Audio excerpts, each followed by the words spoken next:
Master Feng Yu transferred the phoenix divine blood into Feng Wu's body. Using telepathy, she told her, Xiao Wu, the only missing ingredient for refining the 9 transformations pill is the soul spirit fruit. After refining the pill, you can cultivate again, and then Master won't have to worry about you anymore. Feng Wu's eyelids fluttered open as she murmured, Master. Then she suddenly sat up, wide awake, and cried out, Master, don't go. Thursday Lin, her close maid, entered, her voice full of concern. Miss, did you have another nightmare? Feng Wu stepped out of bed wearily and replied, It was just a memory from the past. At the same time, someone rushed in from outside, shouting, Sister, sister. It was Feng Xiaoqi, the young master of the Feng family. He anxiously held out a letter towards her. A warning letter has arrived from the imperial capital. Sister, quickly open it and see what happened. Feng Wu looked at the letter and read aloud. The Crown Prince is on an inspection tour and will arrive in North Border City in a few days. At the mention of the Crown Prince, Thursday Lin gasped in fear. That Crown Prince, His Royal Highness, with his boundless wisdom and esteemed virtue, is coming here. Feng Wu calmly continued, We'll just avoid him. However, the Feng family has always wanted to curry favor with His Royal Highness. I'm afraid they'll send someone from the clan this time. Xiao Qi, standing beside her, added anxiously, Send someone? We've already been kicked out of the imperial capital by the Feng family and thrown into this old manor on the border. What more do they want? To completely eradicate us. Feng Wu remained calm and interrupted him. What's the rush? Xiao Qi looked at her with tears in his eyes. Sister, before, no matter who came, you could send them flying with a single slap. But now, your cultivation has been crippled. Hearing this, Thursday Lin angrily interrupted. Young master. Realizing his slip-up, Xiao Qi quickly covered his mouth. Feng Wu didn't seem to mind his words and chuckled softly. So what if my cultivation is crippled? Does that mean I can't cultivate again? Xiao Qi's eyes lit up with admiration as he looked at Feng Wu. Sister, have you found a way to cultivate again? Feng Wu, full of confidence, tossed the letter behind her and replied, No. Xiao Qi, as if falling from a great height, suffered severe internal injuries, blood trickling from the corner of his mouth. Sister, where does your confidence come from? With that, Feng Wu swept her robes around her and walked out. The Feng family will definitely come to North Border City to try and win over Junlin Yuan. Without my cultivation, Mother and Xiao Qi will definitely be bullied by them. The most important thing right now is to quickly find the last ingredient,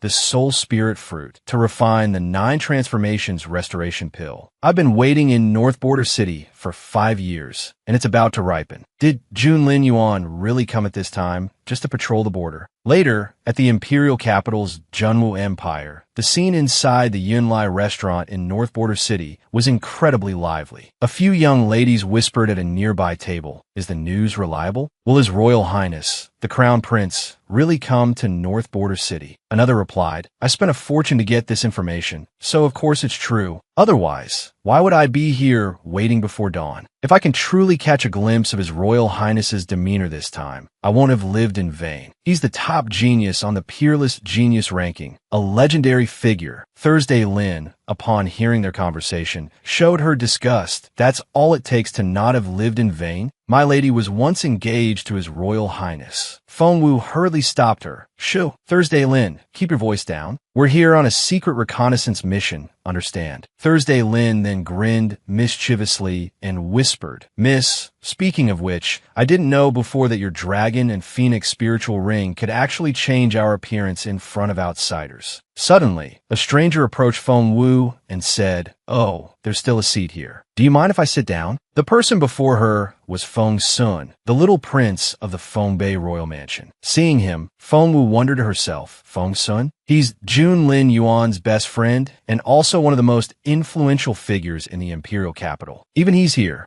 it seems. But Feng Sun simply covered his face with his fan and laughed heartily. You two can just pretend I'm not here. Feng Wu couldn't help but reconsider. Pretend you're not here? That won't do. It's better to first try and gather some information from Feng Sun. Is Junlin Yuan really here for that soul spirit fruit? Gossip arose from the next table. Did you guys hear? That good-for-nothing who was abandoned by the Feng family 5 years ago is in North Border City. Feng Sun overheard and turned his head. The person you're talking about couldn't be Feng Wu, could it? The young lady sneered in response. Who else could it be? I can't believe she still has the nerve to use that name. As if she's worthy. Feng Sun inquired further. Is there a story behind that name? The other person didn't hide anything and explained. One person, Junlin, rules the world. The other, Fengwu, dances across the land. Just thinking about that good-for-nothing, shamelessly clinging to our Yuan makes me furious. Right.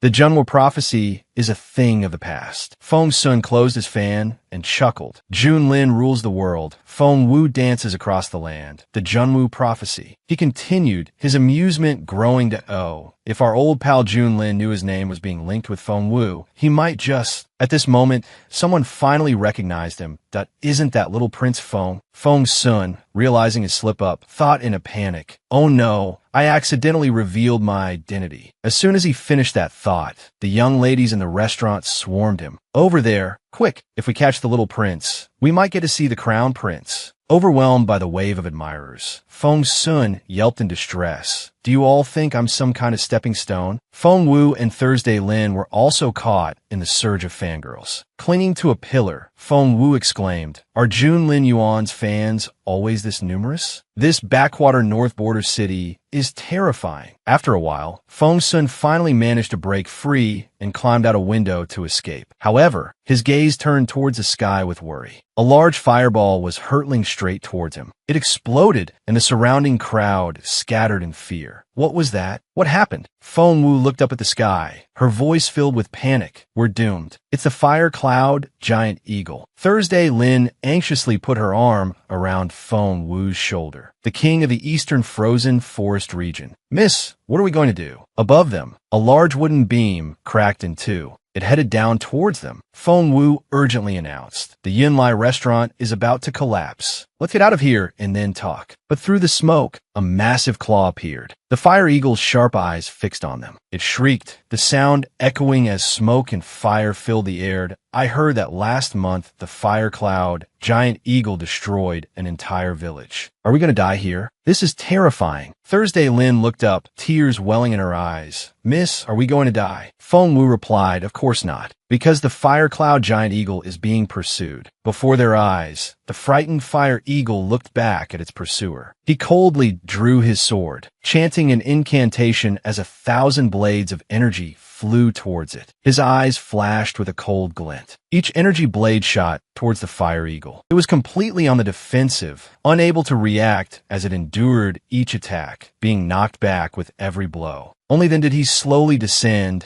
and land on its body. It was Junlin Yuan, the crown prince of the Junwu Empire. He stepped on the fire eagle with an aloof air. The fire eagle angrily roared, hit me anywhere but my face, step on me anywhere but my head. But Junlin Yuan pressed down even harder. Only then did the fire eagle plead in a small voice, kind sir, please don't step on my head. Cracked Junlin Yuan's face remained expressionless, his eyes glancing indifferently at the fire eagle. Below, a crowd of beautiful women cheered enthusiastically. Ah, His Royal Highness is so handsome. Yuan, you're my god, Yuan. I want to bear your children. This could be considered ancient idol worship. A young woman, disregarding propriety, reached out towards him. Your Highness, save me. I will repay you with my body. But before she could touch her idol, she tripped and fell flat on her back. The fire eagle's eyes suddenly turned red. Fengwu, sharp-eyed, noticed the change. She quickly shielded Thursday Lin. Not good. The fire cloud giant eagle is about to go berserk. Run.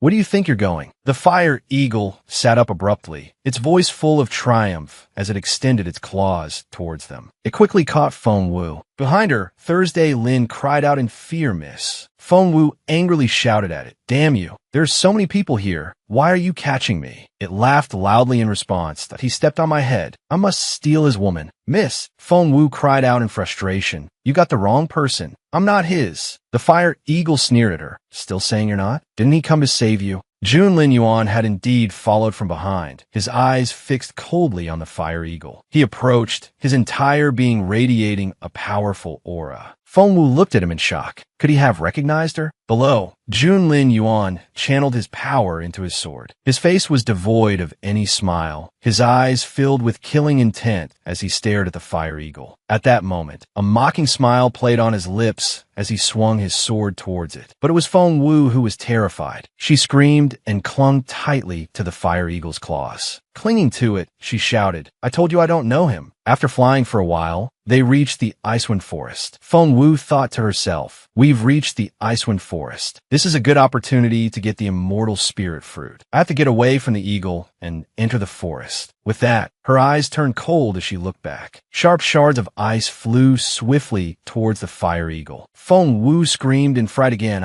Get down. Oh my god. Lin Yuan also stopped right behind it. He glanced impassively at the fire eagle. It angrily issued a warning, human. You provoke me time and time again. Don't think I'm afraid of you. I am the king of the eastern Icewind Forest region. It soared higher as it continued. To me, you're nothing but an ant. With that, it opened its massive beak and charged straight at Lin Yuan. Feng Wu could only cling desperately to its talons. But Lin Yuan only responded to the fire eagle with a mocking smile. A powerful aura enveloped him. Immediately afterward, he took out a purple gem and aimed it directly at the eagle. Feng Wu, clinging on below, was terrified by the force emanating from the gem and tightened her grip on the fire eagle's talons.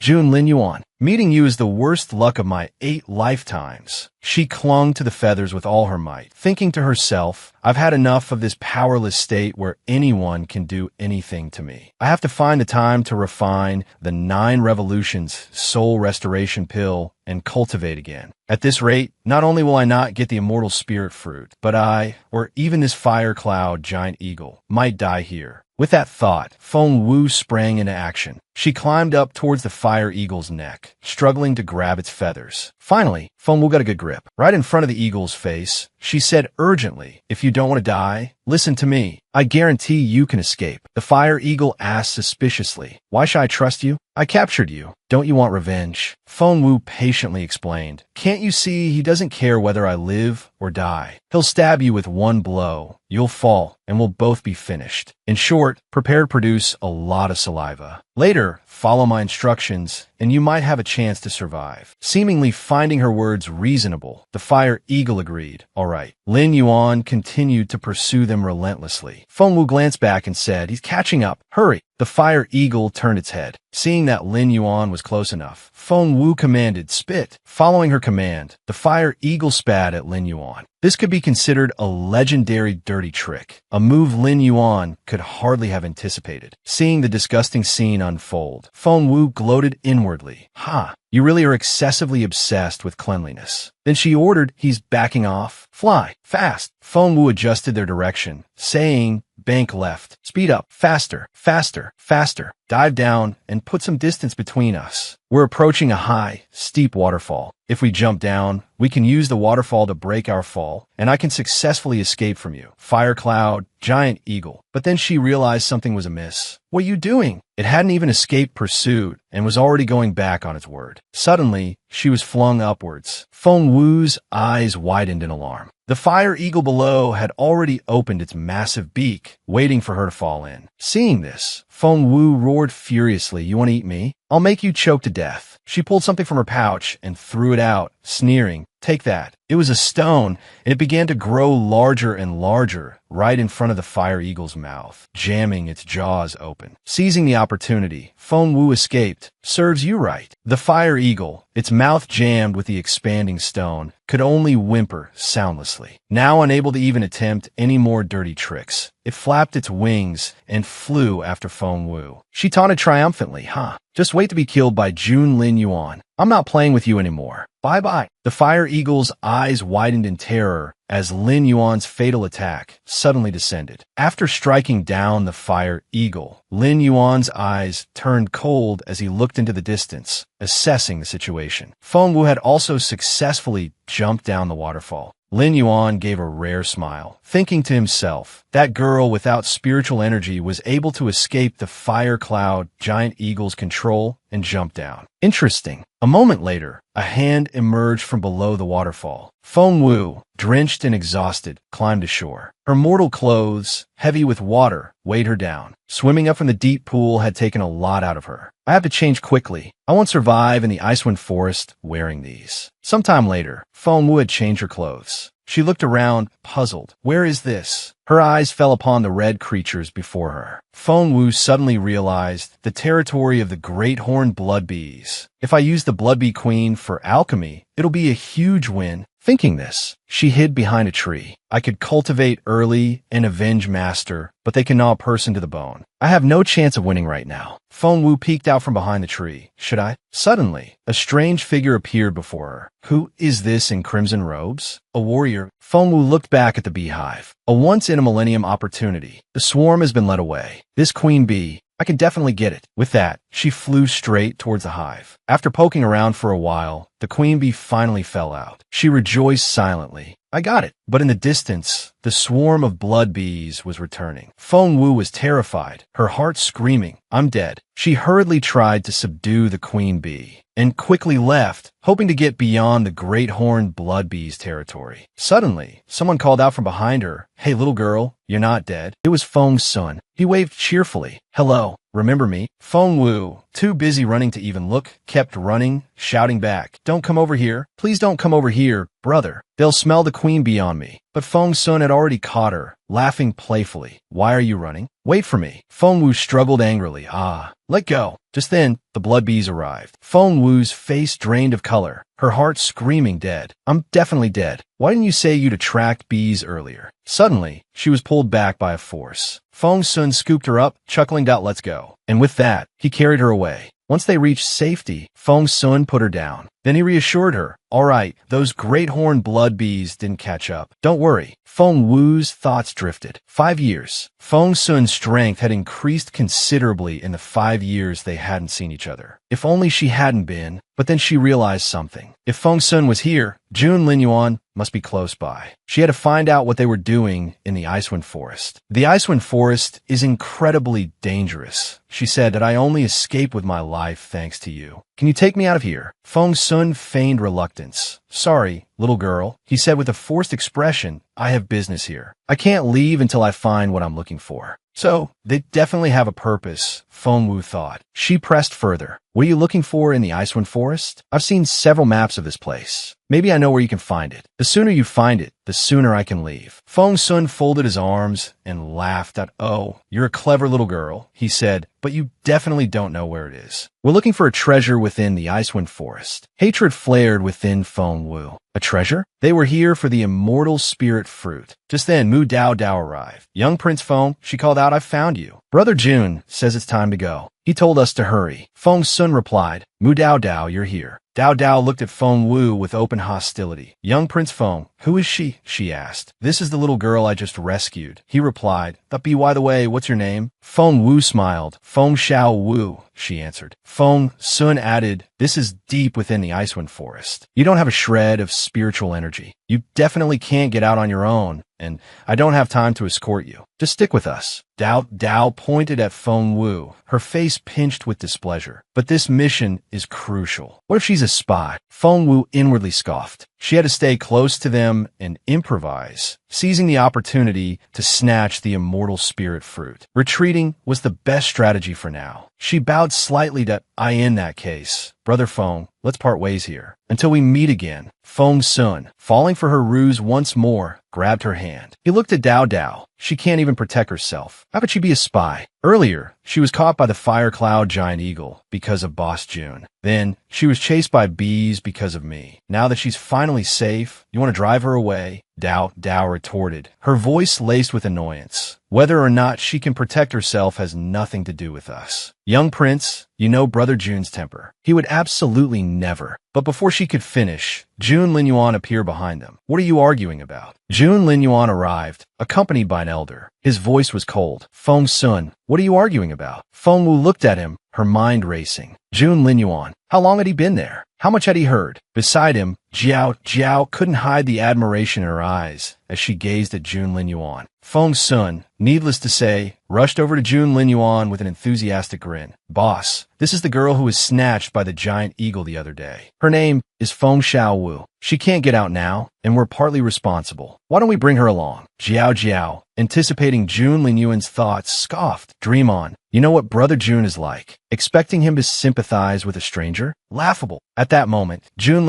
looked at Feng Wu. You're not dead? He asked. Feng Wu didn't reply, inwardly fuming. He had seen her her being carried off by the giant eagle, yet he hadn't cared whether she lived or died. Then Feng Wu responded without hesitation. A great calamity survived must bring great fortune. Let me go with you. Who knows? Maybe thanks to my luck, you might gain unexpected rewards. But as soon as she finished speaking, 3 pairs of judging eyes glanced at Feng Wu. At this, she could only laugh awkwardly. Jiao Jiao looked smug when Jun Linyuan didn't respond and only stared intently at Feng Wu. I knew Brother Jun wouldn't bring outsiders along. Jun Linyuan then looked at Feng Sun. You brought her, so you're responsible for her. Feng Sun, trailing behind Jun Linyuan, couldn't believe his ears. Boss Jun, are you serious? You're really letting me bring her? Jun Linyuan impatiently interrupted him. If you keep chattering, I'll leave you behind too. Jiao Jiao looked at Feng Wu in disbelief. You agreed? No way. Meanwhile, Feng Sun continued to chatter. This little girl is under my protection. I'm Feng Little 3, and she's Feng Little 5. If I don't protect her, who will? Doubt rose in Feng Wu's heart. Jun Linyuan agreed. So easily? This feels a bit strange. The Crown Prince's steward, Feng Guanjia, then spoke up. Your Highness, we've investigated. The treasure is in the Icewind Mountain Valley, but we still need to pinpoint the exact location. Jun Linyuan replied indifferently. All right. Feng Wu's ears perked up. Icewind Mountain Valley? That's right. That's where the immortal spirit fruit is. As long as I get the immortal spirit fruit, I can cultivate. The group continued their treasure hunt, traversing cliffs and mountains. Feng Sun constantly supported Feng Wu from behind. Little girl, are you all right? Traveling with us like this without spiritual power? Feng Wu smiled confidently and replied, of course I'm fine. What could possibly be wrong? I'm very strong. Feng Sun hesitantly suggested, how about I carry you on my back? Jiao Jiao immediately spoke up, her face etched with displeasure. If you can't keep up, just stop early. Don't hold us back. The further we go, the more dangerous the beasts become. By then, even if you want to leave, you won't be able to. Feng Sun glared at her coldly. Why are you being as nasty as your cousin now? Even Xian, isn't this unreasonable? Then Feng Sun lowered his voice and spoke to Feng Wu. She's arrogant, but she also snuck in here. She's the cousin of one of my brothers and is obsessed with Boss Jun. Don't let her scare you. Feng Wu smirked inwardly, sizing Jiao Jiao up. Xian Yi's cousin? So that's it. Feng Sun turned back to her confidently and said, just ignore her. You have me, right? Come on, I'll carry you. Feng Wu smiled and declined. Not now, thanks. He was a little surprised, but didn't press the matter. All right, if you need anything, just say so. Don't be polite. The kinder Feng Sun was to her, the more guilty she felt. Feng Sun is helping me like this, and I'm using him to join the team. I hope I don't hurt him later. Time flew by quickly, and soon it was dark. They set up camp. When Feng Wu lifted the tent flap, she was astonished. Inside was a luxurious space, clearly a high-level spatial technique only available to the royal family. The area within the tent was enough to hold an entire palace, but it was still far from Master's Dragon and Phoenix space. Feng Sun pushed a chair towards Feng Wu with concern. Little 5, I saw you limping. You must be injured. Take off your shoes, and I'll check your wound. She immediately refused, without hesitation, that I'll do it myself. But before she could finish her sentence, he had already taken off her shoe. Whoa, is it that serious? His eyes reproachful. Feng Sun added, why didn't you tell me you were hurt sooner? Don't suffer in silence. If it hurts, tell your brother. Feng Wu replied a little uncomfortably, I'm fine, really. Brother Feng, don't worry about me. Jun Linyuan arrived just then. Feng Sun, still looking concerned, called out, Steward Feng,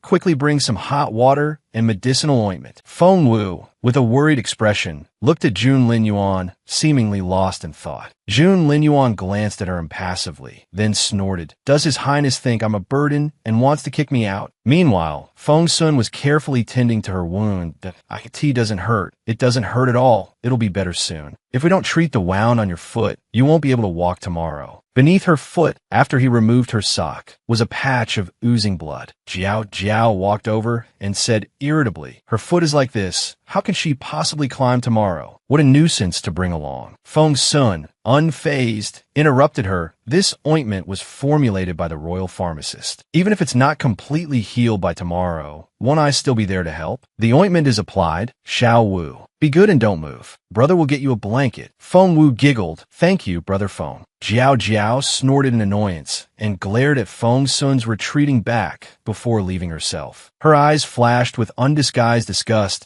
as she she glanced at Feng Wu. In a hostile tone, she snapped, "You're so ugly and troublesome, disgusting to look at, and so scheming." Feng Wu raised an eyebrow at Dado. What did you say? So in other people's eyes, Feng Wu is spotty and has an indescribably ugly face. Jiao retorted without hesitation. I said you look ugly. Jiao continued triumphantly. Although being ugly isn't your fault, you should keep your eyes to yourself. Don't even think about getting close to my brother Jun. With that face, you're not even qualified to be a maid by brother Jun's side. Feng Wu responded with a mocking smile. Oh, so you're targeting me because you want to be a maid? Don't worry, I won't compete with you. Jiao's eyes flashed with anger at these words. Just then, Feng Sun came over and put his arm around Feng Wu. Xiao Wu, the tea is ready. Let's go enjoy some hot tea and rest. As they turned to leave, he gave her an excited thumbs up. That's right, keep annoying her like that. At dinner, Feng Sun remained attentive to Feng Wu. Slowly,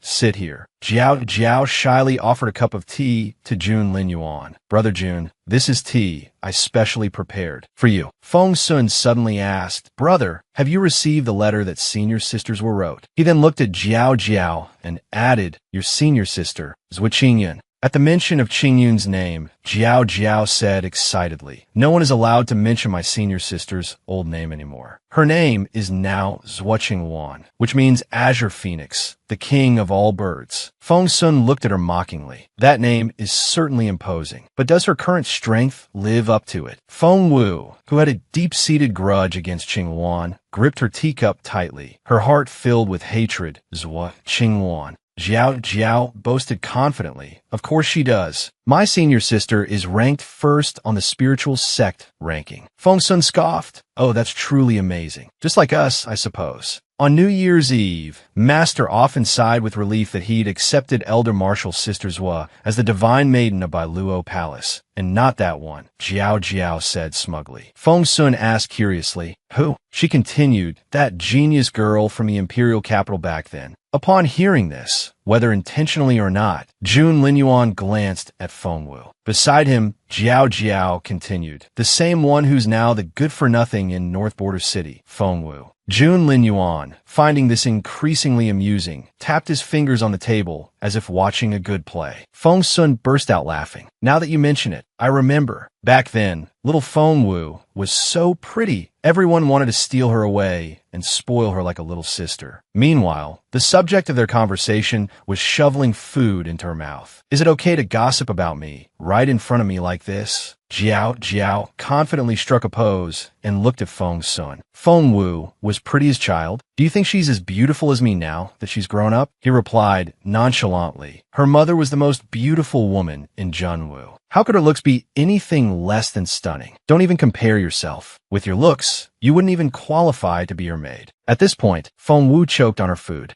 Cough. Isn't that a bit of an exaggeration, dude? Jiao, thinking Feng Wu was mocking her, angrily pointed and yelled, you ugly thing. What do you mean by that? Feng Sun immediately came to her defense. What do you mean ugly? Our Xiao Wu is clearly adorable, all right? Jiao, Bu Fu Cheat, slammed the table and declared, fine. After we descend the mountain, nobody leaves. We're going to the Feng family's old manor to see for ourselves. I refuse to believe that I, Mu Jiao, am inferior to a good-for-nothing. Only Feng Wu, thoroughly bored, muttered, what's the point of going to my house? I still have to refine my 9 revolutions soul restoration pill. Is this my karma coming back to bite me? Feng Sun stroked his chin with interest. Back then, Feng Wu was truly dazzling. She broke all the cultivation records. I remember when she was 4, she was already a level 3 spiritual master, right? Jun Linyuan, silent until now, interrupted, level 4. Feng Sun suddenly remembered. Oh, right. Level 4.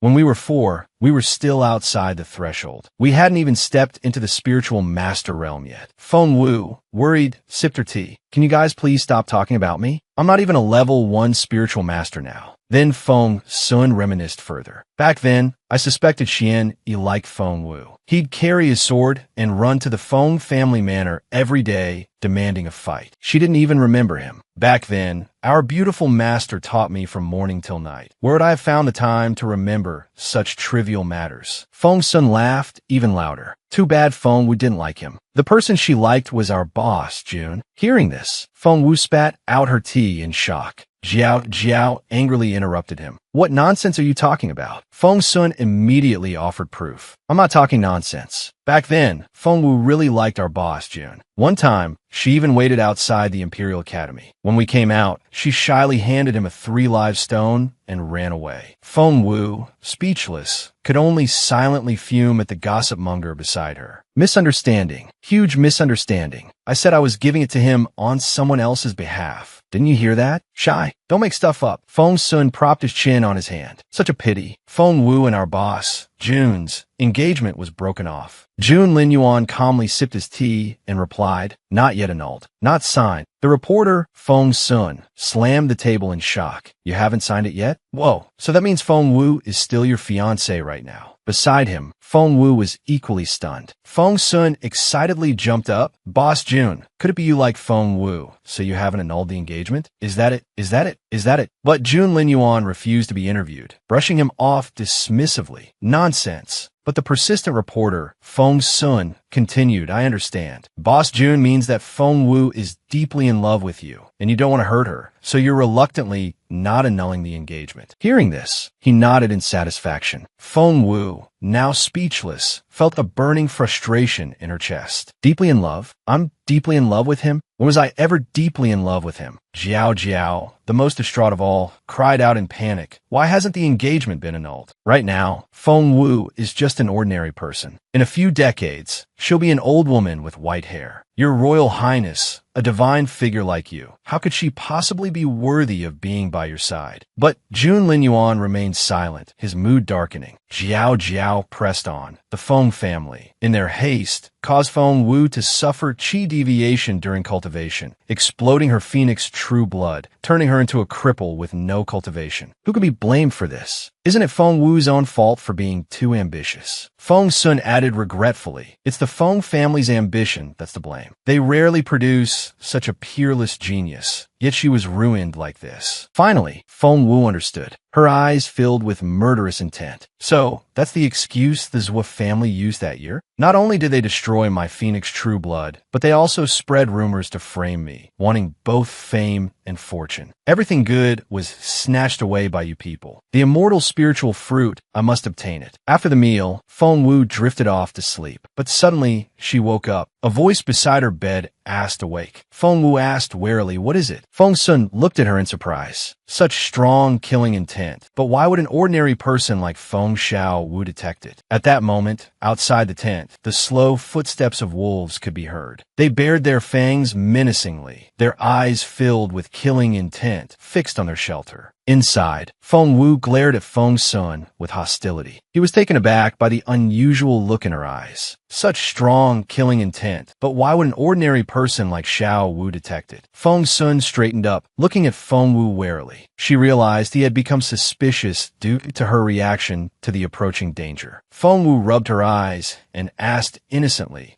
Brother Feng, what happened? Feng Sun wiped the sweat from his brow and sighed in relief. Was it just my imagination? Did she just happen to wake up in the middle of the night? The seemingly naive Feng Wu, her eyes sparkling like stars, looked at him with an air of innocent guilelessness. A moment later, Feng Sun lifted the curtain beside him. In the darkness, countless glowing red eyes stared intently towards their tent. He said, the tent is surrounded by dark moon wolves. We've become their target. Feng Wu fearfully clutched Feng Sun's sleeve. What should we do? Will I die? I don't want to die. Feng Sun chuckled softly, reassuring her. The tent has a protective formation. When the dark moon wolves attack, it'll be chaotic. Stay inside the tent and don't come out. Feng Wu immediately agreed with a cheerful, okay. But as soon as he turned away, her expression changed. That was dangerous. I almost let Feng Sun see through my disguise. I have to be more careful in the future, especially in front of June Linyuan. I always feel like he's intentionally or unintentionally staring at me. Later, Feng Wu poked her head curiously out of the tent. Brother Feng, what's the situation? Why can't I see June Linyuan and steward Feng. Feng Sun turned back with a grave expression. Xiao Wu, we're in big trouble this time. His eyes flickered with fear as he continued. This isn't an ordinary pack of Dark Moon wolves. The people from the Dark Court have been following us. It's possible they control these wolves. Feng Wu suddenly remembered. The Dark Court. They've always wanted to overthrow the Junwu Empire. With the Crown Prince patrolling the border, this is a good opportunity for them to strike. Feng Sun explained further. Although these Dark Moon wolves aren't individually strong, they're cunning and numerous. It's hard to avoid accidents in a fight. If you're in danger, shout for help. As soon as he finished speaking, the Dark Moon wolves attacked without waiting. Feng Sun immediately unleashed his cultivation technique towards them and yelled, "They're here." He looked at the Dark Moon wolves with a fighting stance and said to Feng Wu, "Get inside the tent quickly." The scene was chaotic as Dark Moon wolves were sent flying by his attacks. But with their overwhelming numbers, the wolves managed to get close to the tent and began tearing at it. Inside, Feng Wu watched in fear as the spatial barrier was ripped open. There are too many of them. It seems the formation won't hold much longer. Seeing the situation, she took off her ring. There was wolf repellent medicine in her space, but it would be difficult to explain if she took it out now. She looked at Jiao Jiao, who was sleeping soundly beside her, and sighed in frustration. She's still asleep. Who's the useless one, really? Who's the level 5 spiritual master? But soon, the Dark Moon wolves tore through the formation and surged in. Feng Wu cried out in alarm. No, the formation is broken. At this moment, Jiao Jiao rubbed her eyes and woke up. What's that noise? How dare they disturb my sleep? But when she saw the Dark Moon wolves, she clutched her blanket in terror. Why are there so many Dark Moon wolves? What do we do? We're going to die. However, in this critical moment, a wicked thought arose in her mind. That ugly, troublesome girl who doesn't know what's good for her is here too. Her eyes gleamed with malice. If so, let her die. With that, Jiao Jiao pushed Feng Wu towards the Dark Moon wolves. Consider it an honor to die in my place. Feng Wu clearly hadn't expected this. Her eyes widened in surprise as she looked back at Jiao Jiao. Then, Feng Wu was mercilessly shoved towards the wolf jaws. After recovering her wits, a playful smile spread across Feng Wu's lips. If you want me dead, then don't blame me for being impolite. Thinking this, she grabbed Jiao Jiao's hand and charged into the pack of ferocious Dark Moon wolves with her. In just a moment, Feng Wu was screaming amidst the wolves. "Ah, help! Mu Dao Dao, why did you push me?" Feng Sun, nearby, heard her and turned back. He didn't hesitate to use his magic to exterminate the Dark Moon wolves. They suddenly retreated. Feng Wu, still acting enthusiastically, rolled around on the ground screaming, "Ah, help!" Feng Sun walked over and looked at her, chuckling. "Stop yelling. They've already run away." Feng Wu immediately jumped up, her eyes full of admiration as she looked at Feng Sun. "I'm actually still alive. It's a good thing Brother Feng arrived in time." Jiao Jiao sat pale on the ground, her clothes tattered, feeling incredibly wronged. Why did they only bite me? Why didn't they bite her? Jiao Jiao, unwilling to give up, grabbed Feng Wu's hand and accused her. "Young prince, I saw her use her martial power." Feng Wu immediately switched to her weak and pained damsel in distress mode, crying out, "Ah, my hand!" Jiao Jiao persisted. "She's not an ordinary person. She must be a spy. Kill her." Suddenly, someone spoke from behind them. "What are you all making such a racket about?" It was Jun Lin Yuan. He looked at Jiao Jiao and coldly ordered, "Let go." Feng Wu, feeling guilty, turned her face away. When did he get back? But she was only met with his indifferent gaze. Feng Wu also started crying pitifully. "My hand hurts so much. Whether I have spiritual power or not, everyone can sense it. I'm just an ordinary person. How could I possibly push a celestial being? The life of an insignificant mortal like me is worthless, but you can't just falsely accuse me." Sob sob. Inwardly, she gloated. "Playing the victim, are you? Well, I'm playing it now. You can't use this trick anymore. If you're going to make false accusations, don't blame me for retaliating." Jiao Jiao clearly couldn't believe it, her eyes flashing with murderous intent. She stood up abruptly, pointing at Feng Wu and shouting, "You freak! What are you pretending for? Those wolves only bit me, not you. You must be up to something strange." Jun Lin Yuan finally spoke. "There's nothing strange about it. It's just a coincidence." Jiao Jiao asked incredulously, "What?" Meanwhile, Feng Sun helped Feng Wu up. "Are you all right? Let me see your hand." Steward Feng also explained. Miss Feng has the scent of 7-star wandering grass on her. Dark moon wolves are very sensitive to this smell. Just now, Miss Feng fell right onto some 7-star wandering grass. That's why they didn't bite her. Jiao Jiao, unconvinced, argued, I don't believe it. How could it be such a coincidence? She's a spy. She pushed me into the pack of wolves. Feng Wu silently agreed with her. This certainly isn't a coincidence. I sprinkled wolf repellent on myself beforehand, then used grass from the dragon and phoenix spirit realm to cover it up. The wolf repellent was made by me, Steward Feng added. Furthermore, from these footprints, looking at their position, it's clear that Miss Mu pushed Miss Feng into the pack of wolves. Jiao Jiao, the truth exposed, stammered fearfully. I wanted to test her. At that moment, Junlin Yuan noticed something unusual. He looked seriously behind them. In the night, countless glowing red eyes stared at them. A leading wolf clearly stood on a nearby cliff. Jiao Jiao, seeing this, cried out in terror. How can there be so many dark moon wolves? Feng Wu couldn't help but feel afraid as well. If there were only a few hundred, we could handle them, but tens of thousands like this. I'm afraid we're in for a fierce battle. Feng Sun chuckled and said, It's the Dark Court again. To be able to control so many dark moon wolves at once, it must be you, Minji. Jiao Jiao fearfully grabbed his arm and asked loudly, What? You Minji can already control so many wolves at once. No one bothered to answer her low IQ question. Feng Wu just gave her a disdainful look. My dear fairy, you only need to control the alpha wolf, and then you can control the rest through it. At that moment, the leading wolf howled. Feng Wu worriedly thought to herself, Are they about to attack? Once the fighting starts, Feng Sun will hardly be able to look after me. The others won't care whether I live or die. I have no spiritual power now, relying solely on movement techniques and physical skills. I'm afraid I won't last long. It seems I'll have to use my trump card later. Thinking of this, she glanced at Junlin Yuan, but she had to be careful not to let him notice any weakness. Otherwise, he would be the first to kill her. Junlin Yuan suddenly said, Go. Feng Wu looked around the mountain and echoed, Go. They were already surrounded by dark moon wolves. She couldn't help but wonder, the whole mountain is full of dark moon wolves. Where can we go?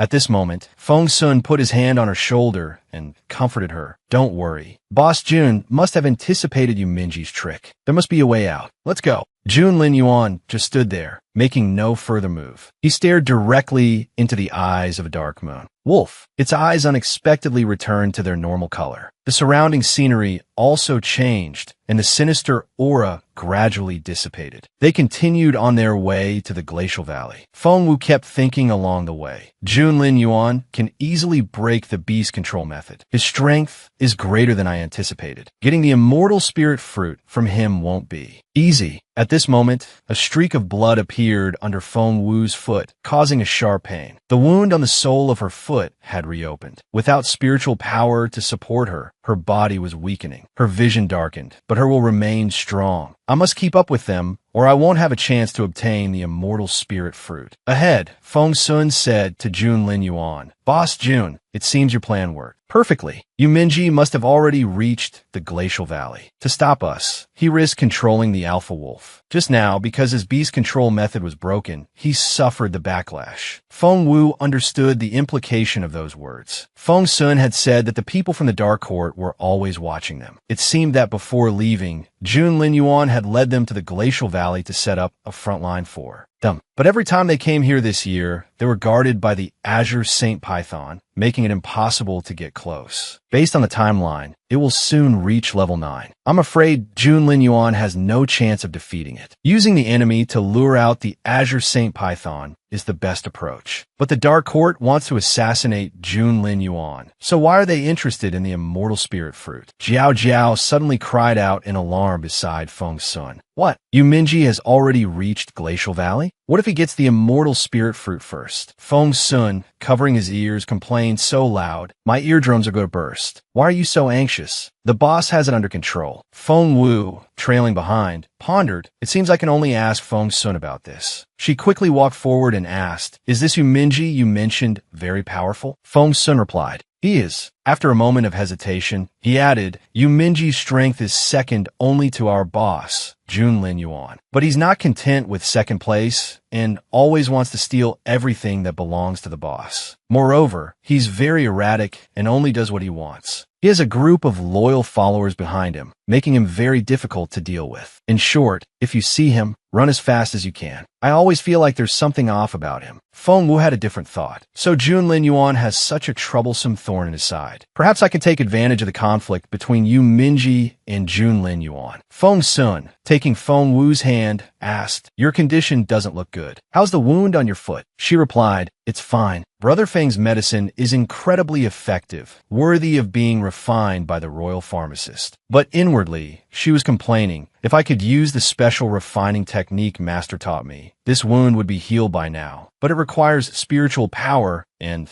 I just don't have any." At the bottom of Glacial Valley, a snakeskin appeared. Feng Sun approached it, exclaiming, "Looks like there was a fierce battle here." Jiao Jiao, incredulous, added, "A giant snake." He continued, "This Azure Saint Python has fully undergone its 9th transformation. I don't know how long those people from the Dark Court can control it. If it breaks free, I'm afraid, even if we fight together, we won't be able to escape." Feng Sun looked up and shouted, "Look, boss, the immortal spirit fruit." Feng Wu's eyes lit up. "That's the immortal spirit fruit I've been watching for 5 years. As long as I get it, I can refine the 9th cycle soul restoration pill and restart my cultivation. Then I can avenge myself and master." Junlin Yuan, at this moment, commanded, "Keep moving." Then he and Feng Sun used their cultivation techniques to fly up the cliff face. Jiao Jiao from below asked, "Why do I hear screams?" Steward Feng chuckled. "Do you?" Later, the two successfully obtained the fruit. Feng Sun, beaming, said as he descended, "Fortunately, the boss held off Yuminji. Otherwise, we wouldn't have gotten this so easily. If Yuminji knew he was giving up the horse for the cicada only to be chased by a sparrows, I wonder if he'd be furious." As they reached Jiao Jiao, she exclaimed excitedly, "Wow, is this the unique fragrance of the immortal spirit fruit?" However, Junlin Yuan glanced at Feng Wu. Her eyes were fixed on the fruit, so close now, almost within reach. Suddenly, someone attacked them from the side. It was Yuminji. He flew towards them furiously. "Junlin Yuan, you schemed against me again. Which foot did you just step on my head with? I'll chop that foot into pieces." Feng Sun, startled, instinctively said, "Yuminji." Feng Wu also looked towards him. "Yuminji." Then her gaze returned to the fruit, just in time. Time for a fight. Yuminji, holding his forehead in annoyance, said, "Junlin Yuan, you tricked me again." His smile became even more unsightly as he looked at Junlin Yuan. "Let's duel. The thing in your hand must be mine." Yet, Yuminji directed his attack towards Feng Wu. Feng Wu couldn't believe it. Her body is suddenly stiffening. Why is he attacking me? But at this moment, all she could hear was a loud clang and a large figure shielding her. It was Junlin Yuan. She didn't expect him to protect her. However, the attack still affected Feng Wu. At the same time, Feng Sun rushed over to support her. Feng Sun asked anxiously, "Miss, are you all right?" Feng Wu clutched her chest, replying with difficulty, "I'm fine." Feng Sun was right before. This guy's mind isn't normal. I should have known from the way he dresses, ignoring the heat or cold. Yuminji, on the other side, laughed loudly, continuing his attack. The crown prince is actually protecting an ugly girl with no spiritual power. His smile became even more smug as he added, "Surely she isn't your little lover, is she?" Junlin Yuan simply replied coldly and concisely, "Let's duel, just the two of us." Feng Wu suddenly realized, that's the 9 transformations Azure Saint Python. It fiercely lunged towards them. The scene was chaotic. It was clear the Saint Python had the upper hand. Feng Wu was shocked. The suction force is so strong. It's trying to. In the midst of the intense battle, Yuminji sneered. "That thing is about to be sucked away by that rotten snake. Returning to its original owner is quite a sight, so why not?" With that, Yuminji exerted his power, unleashing a powerful technique and shouting, "Let it disappear from this world completely." Feng Wu was naturally frightened by these words. Yuminji wanted to destroy the immortal spirit fruit? Why? Hadn't he come to steal it? That's a spirit fruit that only appears once every 100 years. A true immortal spirit fruit. "Boss, Steward Feng, and I will hold them off. We were originally planning to wait for them to wear each other down and then seize the opportunity, but if we're exposed now, we'll face the consequences of being hunted down. We might not even survive. But ever since my phoenix true blood was destroyed, remembering this, Feng Wu's eyes flashed with determination. Unable to cultivate no spiritual power, it brought back memories of the past, when all the scorn was directed at her. You were a peerless genius before, suppressing us all so we didn't dare to breathe. Now, what right do you have to be arrogant? Feng Wu is already a waste, making our Feng family the laughingstock of the imperial capital. How can she still have the face to stay here? Feng Wu was certainly not resigned to her fate, abandoned by her family and driven out of the imperial capital. Her family, old and young, had no power and no place to rely on. Then she remembered those shameless men uttering obscene words to her mother. Second, Madame Feng, your lord has been missing for many years, perhaps relying on Bei Yin, and doesn't need your family anymore. A beautiful and graceful woman like you, wasting away in that dilapidated room is such a pity. Why don't you come with me? Feng didn't want to dwell on these memories any longer. Her eyes were filled with hatred. Anyone could bully and trample on her. Obtaining the immortal spirit fruit was the only way she could cultivate again. Steward Huang comforted Feng Wu.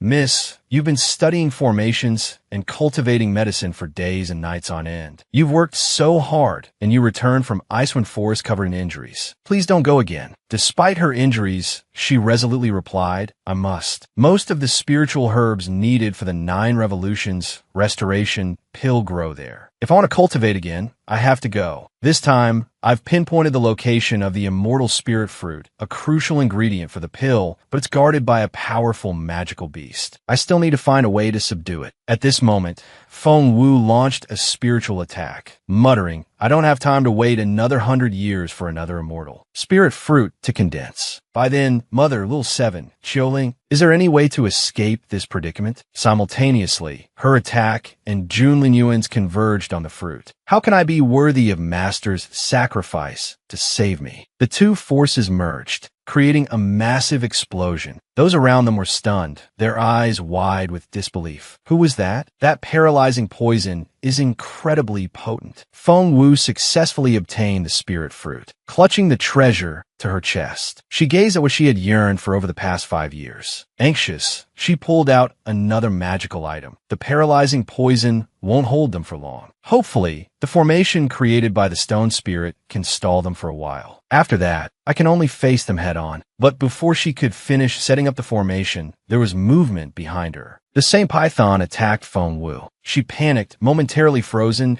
so fast. Feng Wu's hands were still busy with the formation. Then, she stood and launched the formation towards it. A loud sound erupted, and Feng Wu seized the opportunity to turn and flee. That was close. Thankfully, the 2 elders of the Dark Court severely injured the 9 transformations Azure Saint Python. Otherwise, this formation wouldn't have been able to withstand a single blow from it. They'll likely neutralize the paralyzing poison soon. Feng Wu retrieved another magical item. From now on, I can only rely on myself. The scene was filled with the sounds of exploding magical items, but the Saint Python was truly difficult to deal with. It relentlessly pursued her. The Saint Python's roars echoed through the forest. It lashed out at Feng Wu with its massive tail. Without spiritual power, Feng Wu could only weakly endure the attack. Internally injured, blood trickled from the corner of her mouth. The 9 transformations Azure Saint Python has a high resistance to poison. Relying on poison alone won't be enough to escape it. The poison will only slow it down momentarily. I have to divert its attention to have a chance to escape.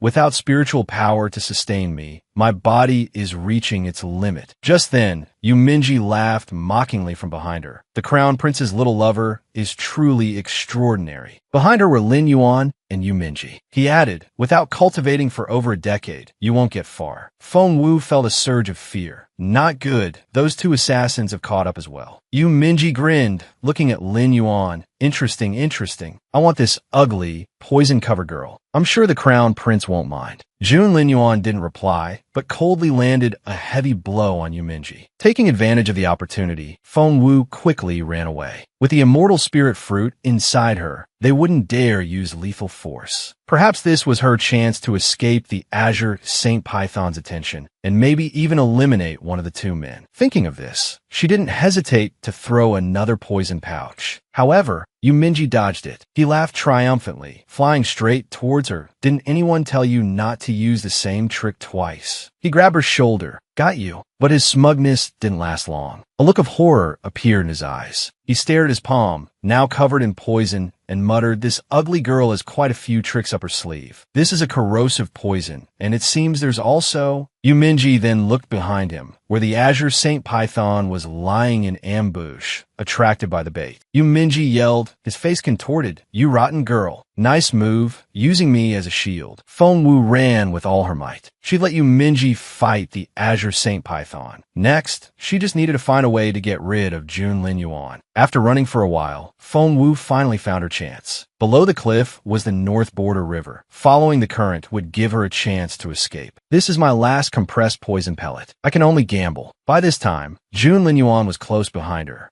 Wu focused, clasped her hands together, and chanted, "Explode." A cloud of purple smoke erupted before her eyes. Wu looked uncertainly towards the explosion. Using that detonation technique, Jun Linyuan surely won't be able to escape. But then her eyes widened. Jun Linyuan's attack emerged from the smoke. Wu raised her ring in front of her. How is this possible? The ring glowed, gently touching the green light. It formed a protective barrier, pushing Wu off the cliff. Jun Linyuan's eyes were icy cold. Wu's face-changing formation gradually became ineffective. The familiar face slowly appeared. Jun Linyuan froze, his pupils dilating. "It really is her." He reached out towards her. "Don't move." But Wu's body couldn't hold on and fell. Jun Linyuan stood on the cliff edge, hesitantly speaking. That spiritual treasure of hers can block sword chi. It should be able to protect her life. Finally, Wu's body splashed into the water below. Blood trickled from Jun Linyuan's lips. Wu is as proud as ever, never yielding. To be able to create such a potent poison mixture, her poison refining skills are even higher than I expected. Jun Linyuan steadied himself and stood up. "It seems my guess was correct. These past few years, she's repeatedly ventured into dangerous places. This time, she even risked her life to steal that treasure, all to prepare for refining it again. In that case, I can make my next move." Wu's body sank deeper into the water. In a daze, she vaguely heard a gentle voice calling, "Xiao Lu, Xiao Lu." Hearing the familiar voice, she suddenly woke up. It was her master, looking at her kindly. "Xiao Lu, you're being lazy again. Are you feeling unwell?"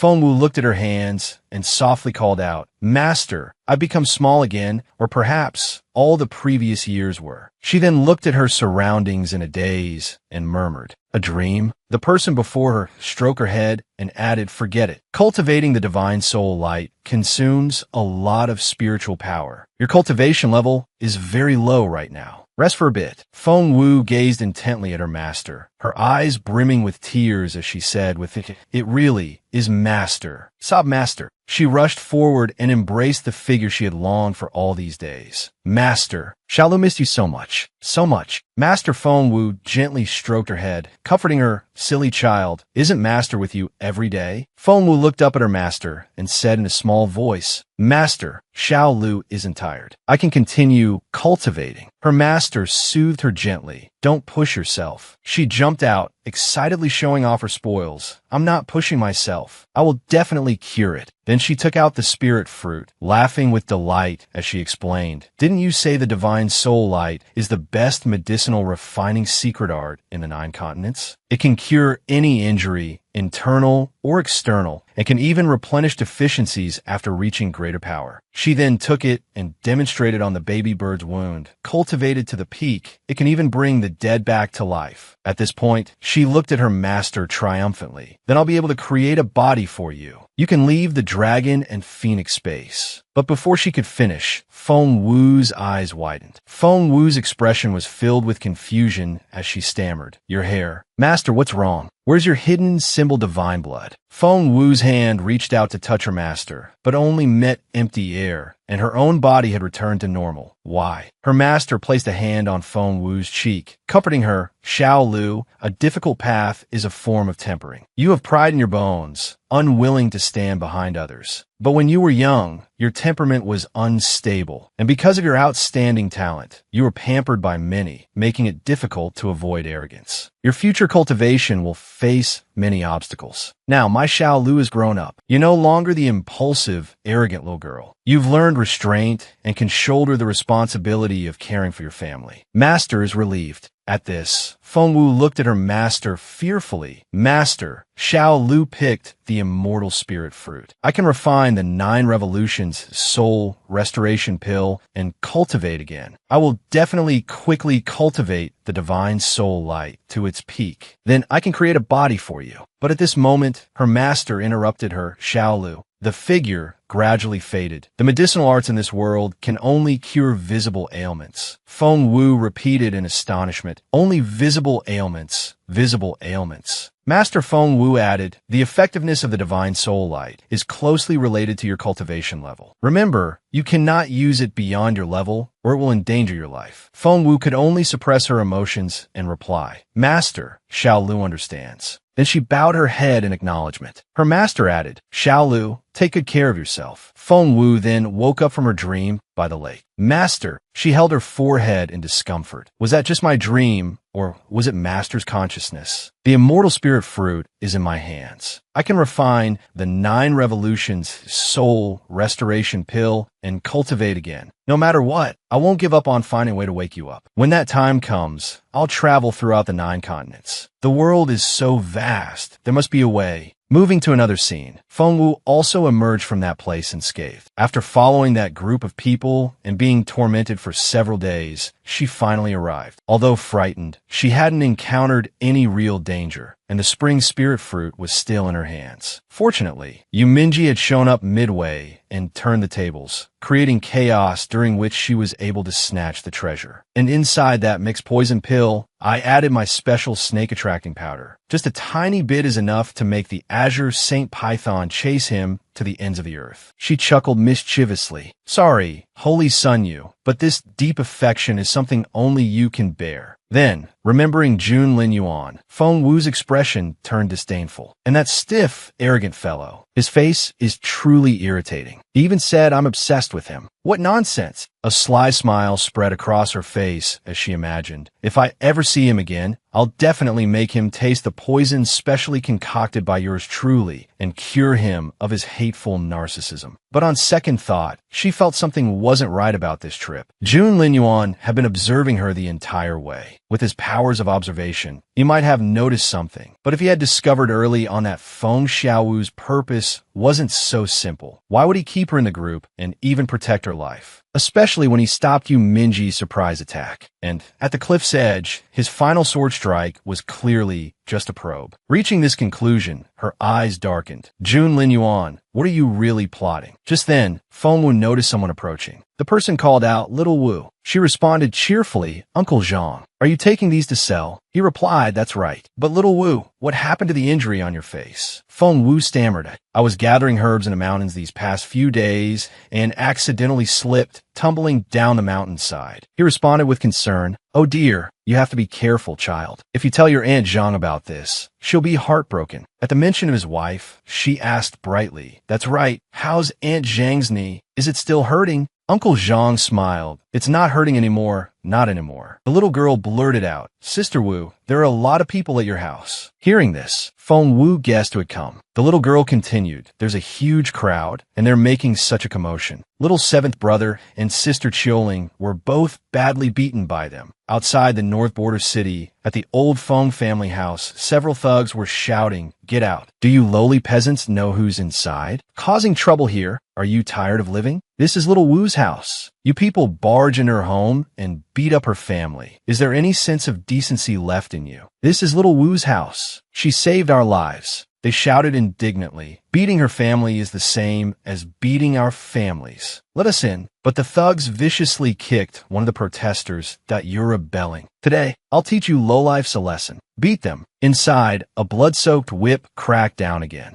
Qiuling's body was covered in wounds. Beside her, Yi Chi shouted, "Don't hit Sister Qiuling. If you have any grievances, direct them at me." A woman's voice rang out. She looked triumphantly at Yi Chi, who was struggling to hold up a boulder. "Phone Yi Chi, lift it 2 more times for me. If your legs tremble, even slightly, that little wench gets another lash." It was Feng Lu from a main branch of the Feng family. She sat eating fruit, a smug look on her face. "You and your sister are nothing but bastards, brought back by some concubine's child from who knows where. Why do you have to talk back to me, the legitimate daughter of the main branch?" Yi Chi, enraged by her word about his family, threw down the boulder. "How dare you speak about my parents and sister like that? I'll fight you to the death." However, his strength was no match for the burly man. Feng Lu gloated, "Still daring to defy me? Where's your peerless genius sister now? Things are different now. She's a cripple who can't cultivate. Even if you fight me to the death, what can you do to me?" Her face turned cold, her eyes filled with killing intent. "Hit her." Just then, Feng Wu kicked the door open and stormed in. "That I'd like to see who dares." Yi Chi turned and cried out, "Sister!" The people following behind Feng Wu gasped in disbelief. "Good heavens, how can they be so cruel? Look at what they've done to Qiuling. Hey, you young masters and misses, do you usually treat us servants like an audience?" Yi Chi ran to Feng Wu, his brow furrowed. "Sister, you're finally back. I'm sorry, I couldn't protect Sister Qiuling and Mother." Feng Wu asked coldly, "Where's Mother?" He replied, "She's locked in the ancestral hall." Seeing the killing intent radiating from Feng Wu, Feng Lu stammered in fear. "Ah, it was elder brother who told me to supervise 7th brother's cultivation. But he's lazy and refuses to train. As his cousin, I couldn't bear to hit him, so I could only punish Qiuling." Feng Wu's face was icy as she said, each word dripping with frost. "Feng Lu, after 5 years, you haven't made a single bit of progress." Without hesitation, she punched Feng Lu squarely in the face. Feng Lu fell from her chair, landing on the floor. She glared at Feng Wu resentfully.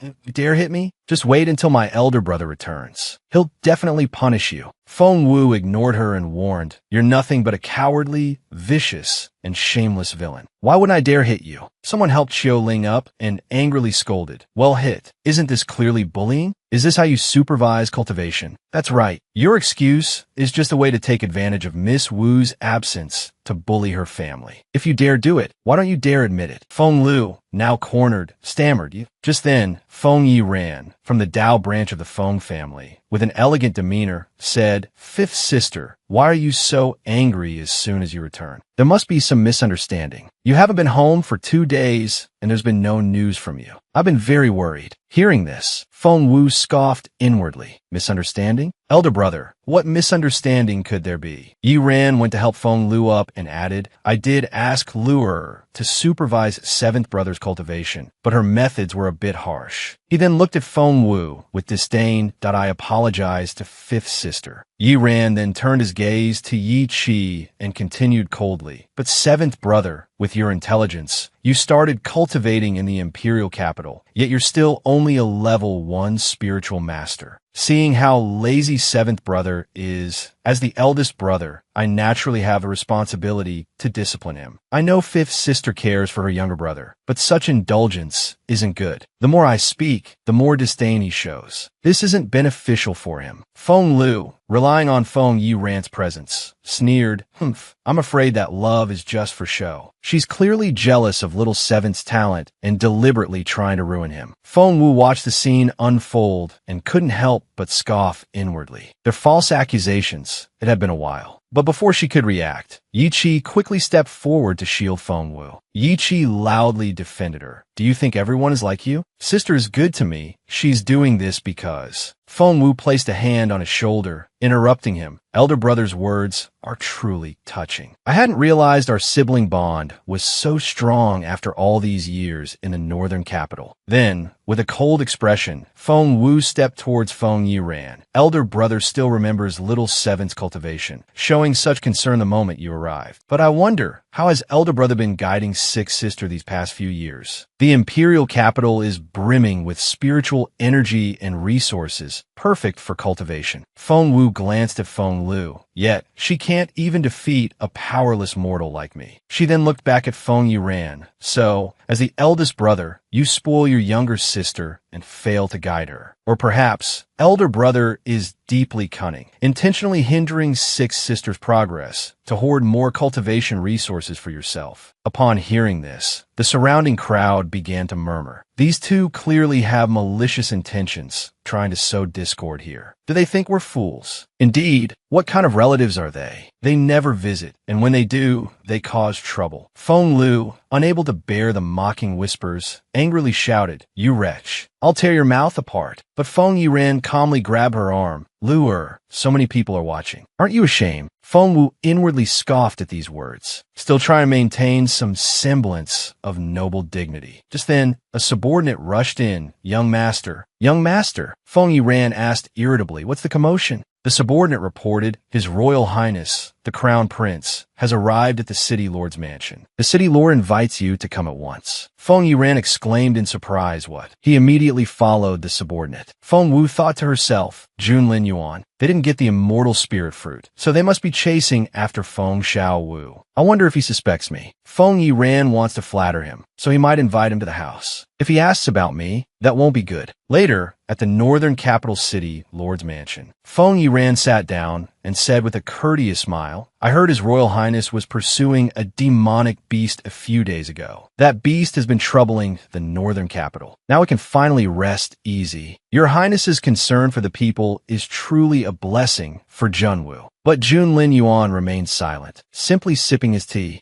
Feng Sun chuckled indifferently and said, "Young Master Feng, my second uncle was once vice-general under my father, Prince Feng. I heard second madam and fifth miss are here. I wonder how they are doing lately." Feng Yiran replied amiably, "Thank you for your concern, little prince. They are both well. It's just that after fifth sister lost her cultivation, she wanted to move back to the old house. We couldn't dissuade her, so we could only ask the city lord for help. It's considered a proper arrangement." Feng Sun inwardly scoffed, already privy to the inside story, yet choosing not to expose them immediately. Guilty conscience, huh? You've done so many dirty deeds to Feng Wu's family. Junlin Yuan's darling remembers it all. Feng Yiran added with feigned affection, "Now that fifth sister can no longer cultivate, I only hope she can give up her unrealistic dreams soon. Find a husband who loves her, raise children together, and live a peaceful and happy life. As her elder brother, that's all I wish for." Hearing this, Feng Sun silently prayed for Feng Lu's safety. Find a husband who loves her? Who? Messing with Junlin Yuan? Good luck with that. Feng Sun then looked at Junlin Yuan, his expression icy as he thought, "This kid is tired of living." The clueless official beside them chimed in flatteringly, "An elder brother is like a father." The eldest young master's love for his younger sister is truly touching. I wonder if the eldest young master would consider bestowing his younger sister's hand upon my son? I won't hide it. My son has admired fifth miss for many years. Feng Yiran's face lit up. Of course. Your son is talented, handsome, and an ideal husband. He then bowed towards Junlin Yuan. There's no time like the present. Since His Royal Highness the Crown Prince and little Prince Feng are here today, I have the audacity to ask you both to be witnesses as we settle this marriage. Feng Sun, finding this amusing, stroked his chin with interest. So they're throwing Feng Lu at someone else? This is going to be good. This is going to be very good. Junlin Yuan finally spoke up. Witnesses for the marriage? His voice was chilling, laced with a clear threat. Are you aware of the engagement between Feng Wu and myself? Feng Yiran, finally realizing the gravity of the situation, stammered, aware. After fifth sister lost the Phoenix True Blood, the engagement was annulled. Junlin Yuan slammed his teacup down. Show me the annulment papers. He glared at the two men, enunciating each word clearly that I haven't signed anything. The color drained from their faces, leaving them paler than grass. Later, at Feng Wu's house, the atmosphere was eerily silent. Inside the main room, Feng Wu looked at the man in front of her and said, "Thanks to everyone's righteous help this time, Lil Yang got hurt. Let me treat your wounds." He shyly touched the back of his neck and replied, "Hey, don't mention it. These past few years, Wu Mei, you've helped us countless times. Isn't it only right that we help you?" Feng Wu placed the medicine on the table table and said again, "Little Yang, don't refuse." He quickly stopped her. Hey, Wu Mei, this isn't appropriate." She firmly picked up the medicine. "What's inappropriate about it? Didn't I also treat Uncle Zhang and the others?" Little Yang let her treat him, his heart full of gratitude. "Wu Mei, you're truly different. Those nobles have never treated us like people." But before he could finish a sentence, Yi Ran's voice was heard from outside. "Your Highness, this way, please." The door had barely opened when Jiao Jiao, seeing the scene before her, yelled, "Ah, why isn't this man wearing any clothes?" Feng Wu, seeing them, felt nothing but annoyance. Why did they come at this time? How troublesome. Jiao Jiao started putting on a show, clutching her face and screaming. A man and a woman engaging in improper conduct in broad daylight. Shameless. Feng Wu rolled her eyes and covered her ears. "Big sister, what kind of things are filling your head?" Feng Wu, unlike her, remained calm and said, "I wasn't aware of His Highness the Crown Prince and Prince Feng's arrival. I apologize for not welcoming you sooner. I still have a patient here. Please wait until I've finished treating him, and then I'll attend to you too." Jun Lin Yuan looked at her with amusement. Robbing someone's belongings and acting so nonchalant. Interesting. Jiao Jiao, without a moment's pause, put her hands on her hips and accused, "You're Feng Wu, aren't you? You have no manners. As a young lady from a respectable family, you should know better than to touch a man's body. Don't you know that female apothecaries aren't supposed to treat men?" Feng Wu continued her work, not even bothering to look at her as she replied, "What's wrong with touching? The northern border is remote, and apothecaries are scarce. Ordinary people don't have the luxury of being as particular as those in your mansion." Jun Lin Yuan was, needless to say, quite pleased with this answer. This girl still has the same spirit. Indeed, very much to my liking. Jiao Jiao, still haughty, continued to scold. "Humph, commoners are just commoners. They have no manners." However, before she could finish, Jun Lin Yuan interrupted her. "One moment it's commoner, the next it's lowly. What do you know about nobility and commonality? Do you know how much female apothecaries sacrifice every time there's a war, when the rear lines are shorthanded? If it weren't for them treating the soldiers, the country would fall apart. And you dare to discuss nobility and commonality here?" Feng Wu looked at him differently after hearing those words. His words, they don't match the image of the unfeeling crown prince I've heard about. Yi Ran, standing beside them, finally dared to speak.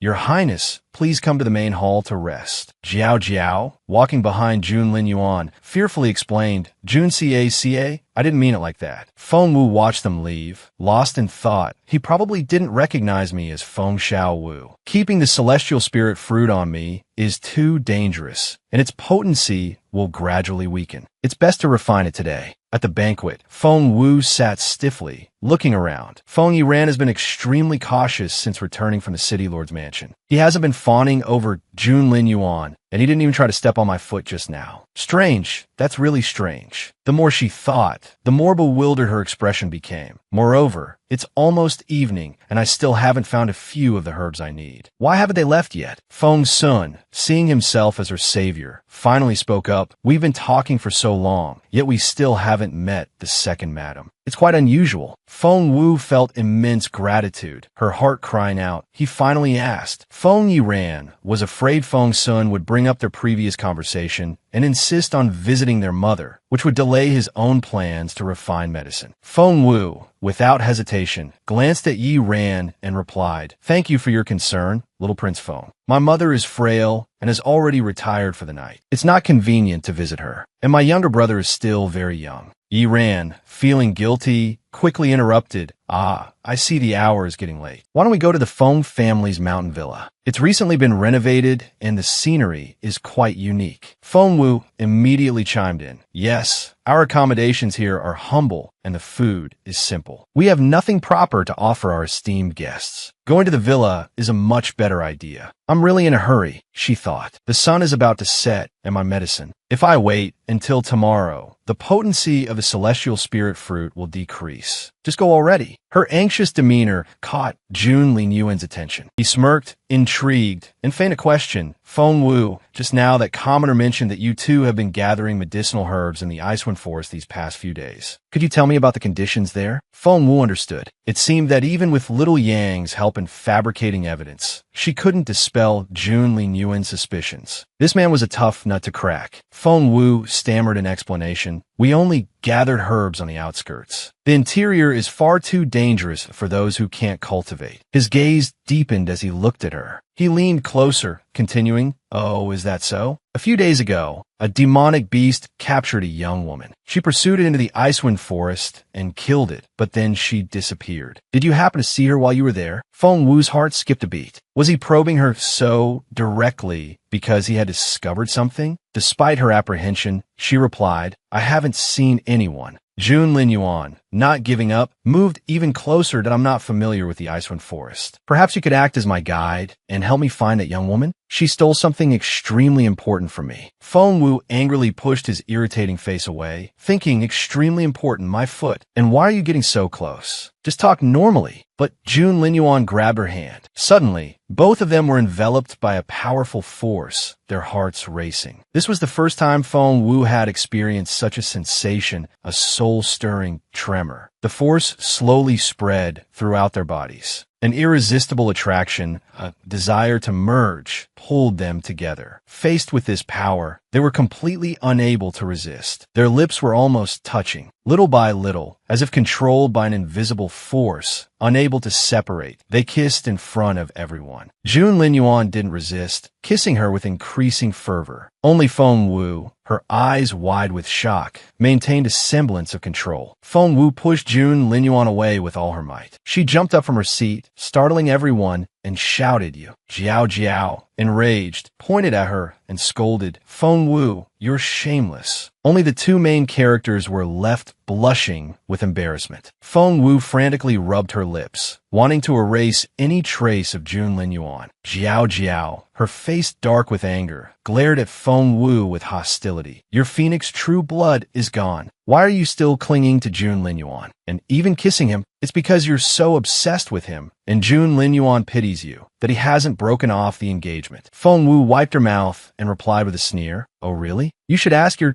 Jun Linyuan about that." The annulment letter was delivered straight to the crown prince's residence. Feng Wu then turned her gaze to Jun Linyuan. "S.O. Your Highness, why haven't you signed it?" She then looked back at Jiao Jiao and scoffed, "S.O. who's been dragging their feet and not signing, preventing this engagement from being broken off?" Jiao Jiao was speechless at this point. "You're lying." Feng Wu stood before Jun Linyuan and added, "If there's no reason to keep this engagement, I hope your highness will sign the annulment letter quickly." Neither of them spoke after that. Jiao Jiao, losing control in her anger, yelled, "How dare you speak to Jun Linyuan like that? What right do you have?" Feng Sun quickly grabbed her and said, "What's this? You two are talking." Yuren also took the opportunity to excuse himself. "I'll take my leave." A moment later, the door closed, leaving only the two of them in the room. Feng Wu broke the silence. "You just now." Jun Linyuan averted his gaze apologetically. "Just now? I don't know why, but there was an irresistible force. I couldn't control myself. I apologize for my transgression." Feng Wu didn't blame him, thinking, forget it, there's no point in dwelling on it. It's better to clarify this engagement situation first. She then spoke about signing that letter. Jun Linyuan interrupted her, with a flicker of annoyance in his eyes, that "I won't agree to it." Feng Wu looked at him coldly. The union of the dragon and phoenix bloodlines can help Junwu win the 9 Continents tournament. But I no longer possess the phoenix true blood. If you insist on this, the imperial capital won't agree. Jun Linyuan remained firm that "I won't agree to it." Feng Wu was so angry she was speechless. Her small hands clenched into fists. "You blockhead, you benefit from this and still act like this, forcing me to say harsh words, don't you?" She then unleashed her frustration without hesitation. "Your Highness, since we can no longer merge our bloodlines, I don't want to be the subject of gossip and a target because of this. Besides," she stepped closer to him, her eyes flashing with animosity, "I've never had any feelings for you. and I never will. As for the crown princess position, Your Highness, you should choose someone else. Jun Linyuan turned away, his expression unreadable. He walked towards her and said, I'll take care of the annulment issue.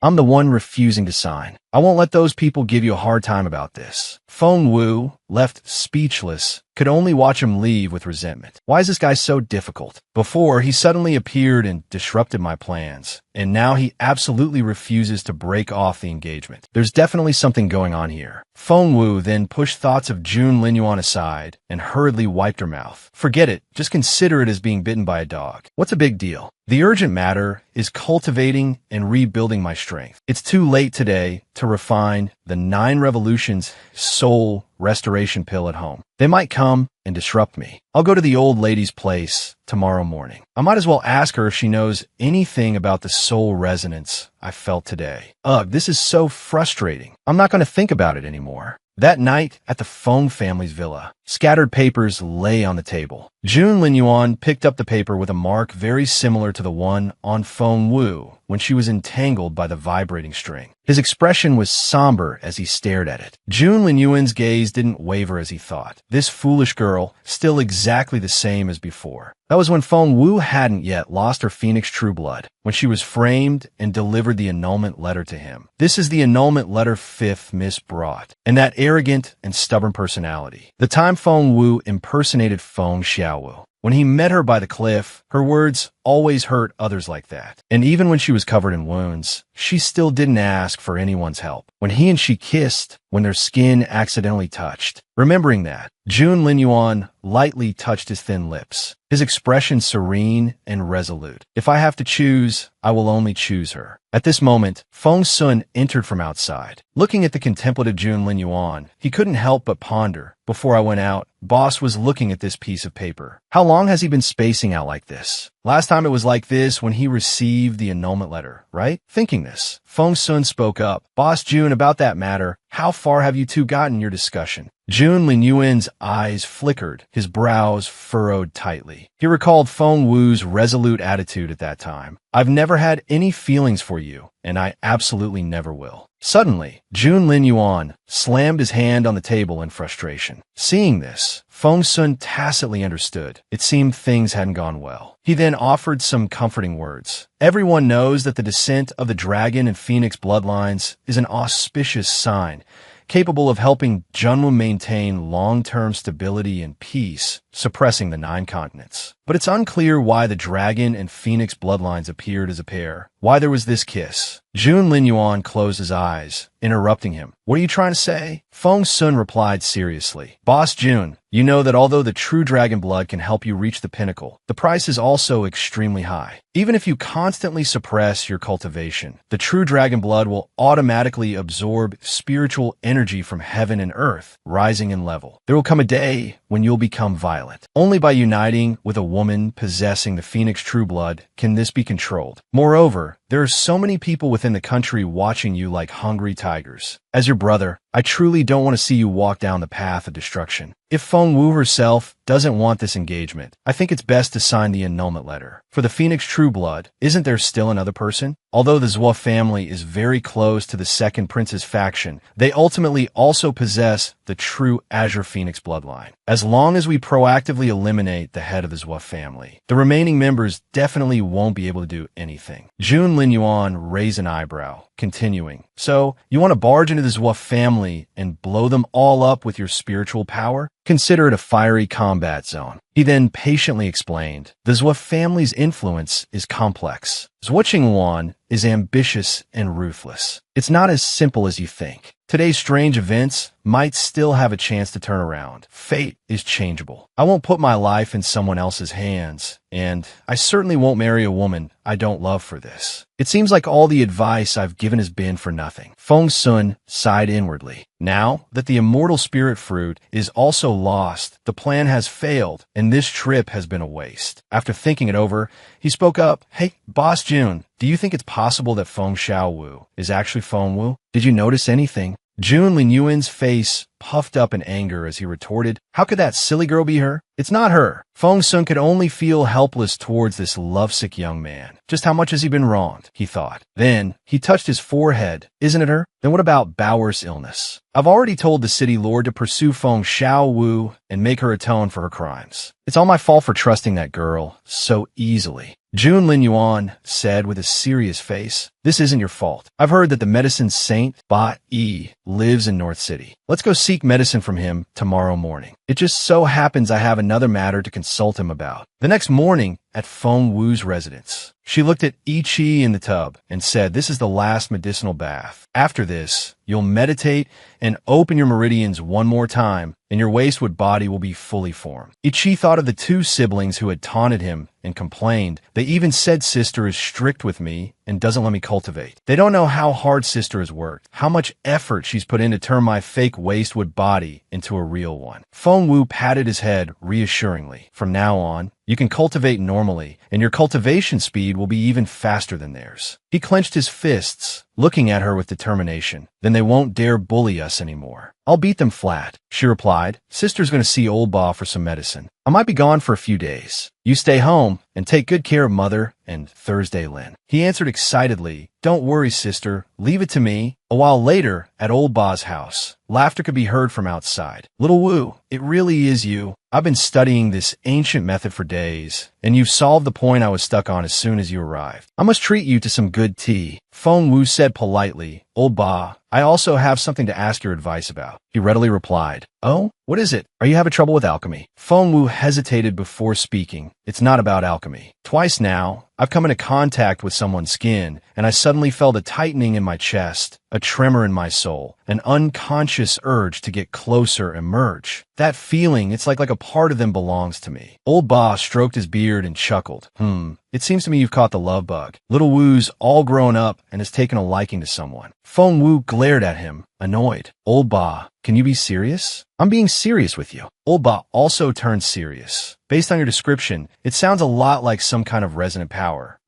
I once read about it in an ancient text, a lost art called soul splitting." She echoed curiously. "Soul splitting?" Old Ba elaborated, "Yes, a secret technique used to separate the soul. But between each part, there's a kind of resonance. The ancient text said that when the split souls come into contact, there's a pull to merge back together. It's somewhat similar to what you described." Feng Wu became even more confused. "Soul splitting? How could Jun Lin Yuan and I have split souls?" Then she asked further, "Old Ba, where did you see this fairy tale book? Can you let me see it? Is there any other possibility?" Old Ba pondered for a long time and replied, "It's a rare edition I saw at the Imperial Academy back in the day. As for other possibilities, perhaps it's not as mystical as that. The situations that can lead to resonance are already rare, even more so now. Maybe it's simply Wuya because you like him, a normal physiological reaction. Oh my, whoever falls in love with this little girl must be quite talented. That city lord's son, didn't you give him a dose of poison that made him lose his mind?" Speaking of which, old Bob burst into laughter. "His father still comes to me for a cure, but that boy, blinded by lust, wanted to force you to marry him. It serves him right to be taught a lesson by you." Feng Wu stood up and said, "No need to say more. Let me borrow your alchemy room for a bit. I have to refine some very important pills. Old Ba, please guard the door for me, and absolutely don't let anyone disturb me." Old Ba asked excitedly, "Girl, do you have some good medicinal ingredients again?" "No problem. I won't let anyone disturb you." A moment later, outside the alchemy room, old Ba curiously approached. "What kind of medicine are you refining? You've set up layers upon layers of restrictive formations." Feng Wu stepped inside, smiled gently at him, and replied, "My future." The alchemy furnace started working. Feng Wu wiped the sweat from her forehead and thought, "The supplementary herbs are more or less all right. These final main ingredients must be handled extremely carefully. If the dosage and fire aren't stable, even slightly, the efforts of these past few years will be wasted, not to mention the newly ripened Xianling fruit. I can't wait for another opportunity like this, so I must succeed. Time to add the Lang to herb powder." While she was adding the new ingredient, a voice came from outside. "May I ask if this is where the esteemed old Ba resides?" I am Jun Lin Yuan, here specifically to request medicine. This voice startled her, but thankfully she managed to catch the medicine spoon just in time. It would have been disastrous if it had fallen in. Feng Wu cursed under her breath, slightly annoyed. Is that blockhead specifically here to counter me? Why is he here? Then she looked back at the alchemy furnace. Once the furnace is lit, it can't be stopped. Otherwise, the ingredients inside will be ruined and can't be refined again. I'll deal with him later. Feng Wu stroked her chin thoughtfully. However, with old Ba and the restrictive formations, they might not discover me. She took a deep breath. Stay calm. Focus. Outside, Jun Lin Yuan bowed politely. I have long heard of your esteemed reputation, old Ba. I have come here today to seek medicine for a family member. Old Ba, standing opposite him, spoke. What? Is there an illness that the old geezers in the imperial capital can't cure? And you, your highness, have to trouble yourself to find me. Jun Lin Yuan sincerely replied. It's a congenital heart meridian deficiency. Does old Ba have a cure? Old Ba stroked his beard and sighed. Ah, what a pity. This deficiency is a matter of insufficient destiny. Medicine can't compensate for it. At the same time, Feng Sun placed a hand on Jun Lin Yuan's shoulder. Then he said to Old Ba,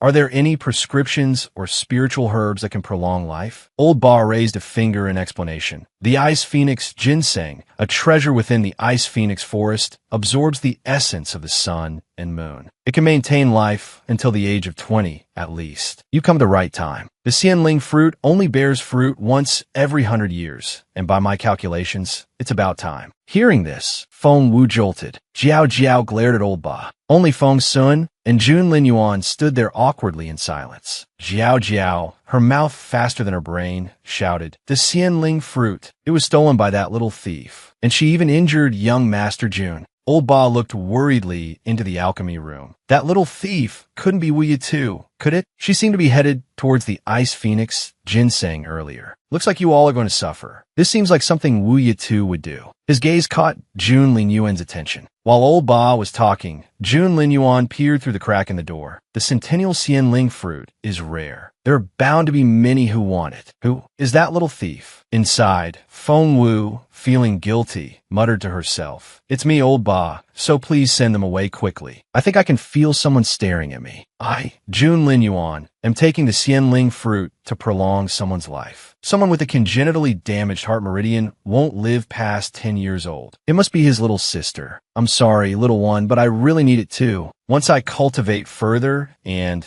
the divine Vu fruit reaches a sufficient level, I can definitely compensate you. Even if that guy is annoying, a sick child is innocent. Old Ba continued outside. I have a prescription. You can take it back and find someone to refine it. It can help the child live a few more years. Jun Lin Yuan replied, Thank you, Old Ba. I have a question. Have you ever heard of the divine Vu divine light being able to compensate for deficiencies? Feng Wu was startled again, squeezing the Xianling fruit as she refined it. How does he know about the divine Vu divine light? Oh no, I squeezed it too hard. The scent of the Xianling fruit has completely dispersed, and that scent drifted to Jun Lin Yuan's nose. Old Ba, still unaware, continued explaining, Divine Vu divine light. That's a legendary ancient medicinal technique. I thought it was just a myth. Feng Sun, having also caught the scent, exclaimed, This is the scent of the Xianling fruit. Jiao didn't hesitate to yell, The Xianling fruit. That little thief is inside. Feng Sun looked at Old Ba and asked, Who's in the room? Inside, Feng Wu frantically refined. If that's the case, I can only put everything in. Although refining it this way is dangerous, I can't afford to think too much now. Old Ba stammered,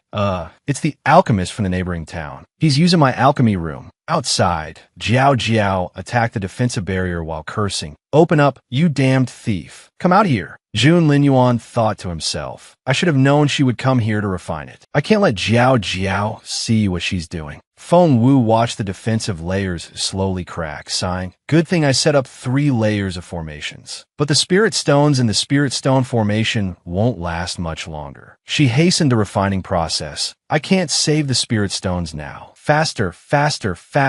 objects inside the room began to fall. Feng Wu grew more anxious. The next attack will probably break through. The 9 Revolutions Soul Restoration Pill is almost ready. And indeed, the next attack shattered Feng Wu's formations. Jiao Jiao impatiently barged in. Let me see what that little thief is doing. Even if she's eaten the Xianling fruit, she'll have to spit it back out. But before she could open the door, Jiao Jiao froze, intimidated by Jun Lin Yuan's icy glare. Get out. He pushed the door open slowly as he spoke. Seeing an attack coming, Feng Sun yelled, Boss Jun, watch out for poison. Jun Lin Yuan used his body to shield the doorway, protecting someone inside. He dodged the attack without hesitation, leaving Jiao Jiao behind him to bear the brunt of it. She recoiled, her sharp voice crying out, My face. Feng Sun coughed worriedly. Boss, are you all right? Blinded by the acrid fumes, Jun Lin Yuan peered inside. Feng Wu, having covered her face, had already slipped out. Her eyes stared into the space where Lin Yuan stood. At the same time, Feng Wu took out the medicinal pill. Without hesitation, she swallowed it, then turned and ran. Lin Yuan silently watched her go. Lin Yuan's eyes darkened, and he clicked his tongue. Unexpectedly, I'd meet her here. He then glanced indifferently at Jiao Jiao, who was writhing in pain behind him. But it seems her pill has been successfully refined. I can't let anyone disturb her. Jiao Jiao's whole body broke out in a painful, burning rash. She screamed, My face. It hurts. The antidote. Chase after her. Kill her. Feng Sun also quickly gave chase. Feng Xiaowu. But Lin Yuan grabbed the hem of his robe. Feng Sun asked worriedly, Boss Jun, are you all right? Your poison wound from last time hasn't healed yet. Lin Yuan didn't speak, only silently shook his head. Seeing this, Feng Sun understood. Feng Wu had successfully escaped. Having reached a place far from the 3 of them, Feng Wu gasped for breath. Fortunately, they hadn't caught up. Although she had saved the 9 Revolutions Soul Restoration Pill, she had refined it too hastily, making its effects too potent. Thinking of this, she coughed up a mouthful of blood. If she didn't expel some of it, her meridians would rupture. The scene changed to Feng Wu focusing on regulating her body. The toxins in the medicine were gradually being neutralized. Fortunately, the scent of the medicine is faint. I should quickly go up the mountain, find a hidden place, and refine and cultivate. This difficult hurdle won't be easy to overcome. Feng Wu opened the door and stepped outside. That a journey of 1,000 miles begins with a single step. From now on, I must temper my spirit and stay calm. Otherwise, I'll really die without a burial place. She then recalled Lin Yuan's stoic demeanor and sighed. Although he's a bit annoying, his ability to stay calm in the face of everything is worth learning. Before, I was so focused on saving the pill that I had no energy to control the Dragon Phoenix spirit realm disguise. Even with a veil, he might still recognize me. Why didn't he expose me on the spot? And at this moment, as she began to disguise herself, someone was already secretly observing her from behind. Although Feng Wu had lost her spiritual energy, she could still keenly sense someone's presence. This person made no sound and was at least at the mid-stage spiritual venerable realm. The person behind her knew she had noticed him. His lips curled slightly. That you've discovered me again. This little girl's senses are truly sharp. Feng Wu immediately switched to a friendly demeanor and asked, Oh my, you scared me. Young master, were you calling me? In reality, she was secretly storing spirit stones, transforming the poisonous pill into poisonous needles, ready to strike when he was off guard. The man, with an indifferent expression and characteristic silver hair, looked darkly at Feng Wu. Young master, I drew that damned snake away for you, was chased across several mountains, and worked hard to kill it. How can you forget such a favor? It hurts my heart. Hearing this, Feng Wu fell into deep thought, replaying the events. Drew the damned snake away for me. After a long while, Feng Wu suddenly realized the problem. This person was Yu Minji. He also possessed a magical treasure that could disguise his appearance. But while she was still pondering, Minji had already flown close to her to S.O. Do you remember me now? Feng Wu was startled by his sudden appearance. That he's so fast. She looked at him as he sniffed her hair and said, This young lady has never met young master, and I've certainly never encountered any snake. However, in her heart, she was screaming, Hey, don't lean in so close. Yu Minji chuckled darkly and asked, Is it the scent of the spirit fruit? It seems that not only did you toy with Jun Lin Yuan, but he hasn't been able to retrieve it these past few days either. Yu Minji moved closer, causing Feng Wu to instinctively step back. She feigned confusion, stammering, "Young master, you're so funny. Whose audacity is so great that they would dare trifle with the imperial family?" Yu Minji replied with amusement, "This wicked girl's audacity is precisely that great. Although she has no cultivation, she's cunning, skilled at disguise, nimble, and even knows how to use poison." Suddenly, Yu Minji's eyes flashed as he noticed Feng Wu subtly reaching for a poison needle beneath her sleeve, a move he intercepted. Truly, one moment of carelessness, and I would have fallen for her trick. Feng Wu, her poisoning attempt thwarted,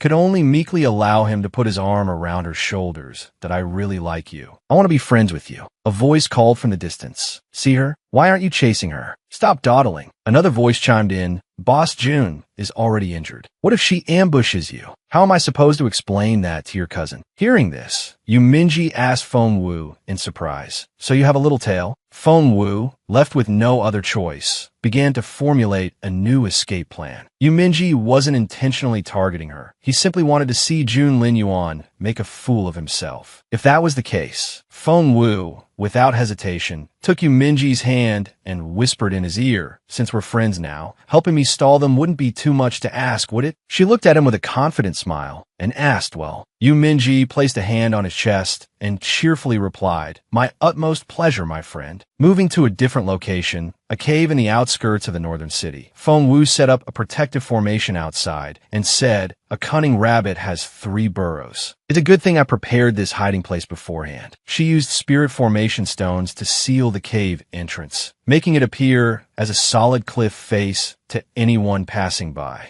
That commotion Feng Sun caused earlier was more like an alarm, as if telling everyone, "I'm here, run away quickly." Aren't they here to get the spirit fruit, to heal someone? Shouldn't they be in a hurry? If Jun Lin Yuan is certain that I took the spirit fruit, but didn't expose me and even pretended to chase me, what is he playing at? Is he toying with me? But as she thought this, her body suddenly trembled. The medicinal power was acting up again that I should quickly refine and cultivate. Once I have spiritual power, I won't be so passive. Back with Jun Lin Yuan, he sat in his study with Feng Sun and said, "Look at that arrogant face of Yu Minji. He even mocked us. Didn't he also fall for little Feng Wu's trick and get chased all over the mountains by Bai Yu Sheng? Someone who's always acting can never show their true face. I bet it's utterly despicable and unsightly. He even had the audacity to boast shamelessly that that girl hates you and particularly likes him." At this, a cold glint flashed in Jun Lin Yuan's eyes. He recalled Yu Minji's expression as he covered his mouth, chuckling smugly. "She really likes it when I act like this. She even acted coquettishly and asked me to stop you. That soft voice, so lovely." Lin Yuan slammed his hand on the table and ordered, "It's time to flatten the dark palace." Feng Sun beside him secretly wiped his sweat, thinking, "Oh, that dangerous smell, that pungent, sour smell." Feng Sun seriously added, "Boss Jun, you didn't lift a finger when we broke the restriction today. If the spirit fruit really falls into the hands of outsiders, how can you stand by and watch? You saw through it long ago, didn't you? Feng Xiao Wu is Feng Wu, right?" Seeing Jun Lin Yuan remain motionless, Feng Sun took it as a tacit acknowledgement. "Last time you said it wasn't her. It must be because Feng Wu wanted to break off the engagement, so she bid farewell, making me worry for nothing." He leaned forward curiously and asked, "Today you pretended to be injured to cover for her. Could it be that Mu Dao Dao sticking to us so persistently is her real purpose to act as a spy? That innocent and straightforward appearance of hers really makes it easy for people to let their guard down. Is she working for the Zhou family or the Empress?" Lin Yuan placed his teacup on the table and snorted coldly. "What's the difference? They're all the same." Feng Sun looked at him and asked further, "So, Feng Wu refining and rebuilding her cultivation, can she really succeed?" Lin Yuan replied confidently, "I believe in her. She will definitely succeed." 5 days later, beside the mountain cave where Feng Wu was refining her cultivation, the scene was extremely peaceful. Feng Wu was enveloped in spiritual energy. Her entire body was covered in cold sweat. At this moment, a voice echoed in her mind, "Madam, she's born. It's a girl. The bloodline footprint mark. Didn't that Zhou family child also have one? How can 2 phoenix bloodline footprints appear at the same time?" The voice became clearer and clearer, "Madam, I just want Xiao Wu to be an ordinary person, to live a peaceful and happy life. The Phoenix bloodline footprint is a curse for Xiao Wu. Luo heir, don't be afraid. The prince values me. Once I establish my career, no one will dare to touch you and Xiao Wu." Each sound tore at Feng Wu's heart. She thought silently, is this the medicinal power triggering my memories? Images gradually appeared, her parents holding her in their arms, watching her mother dance, the wind swaying the shadows. The troops leave Yin Mountain, heading north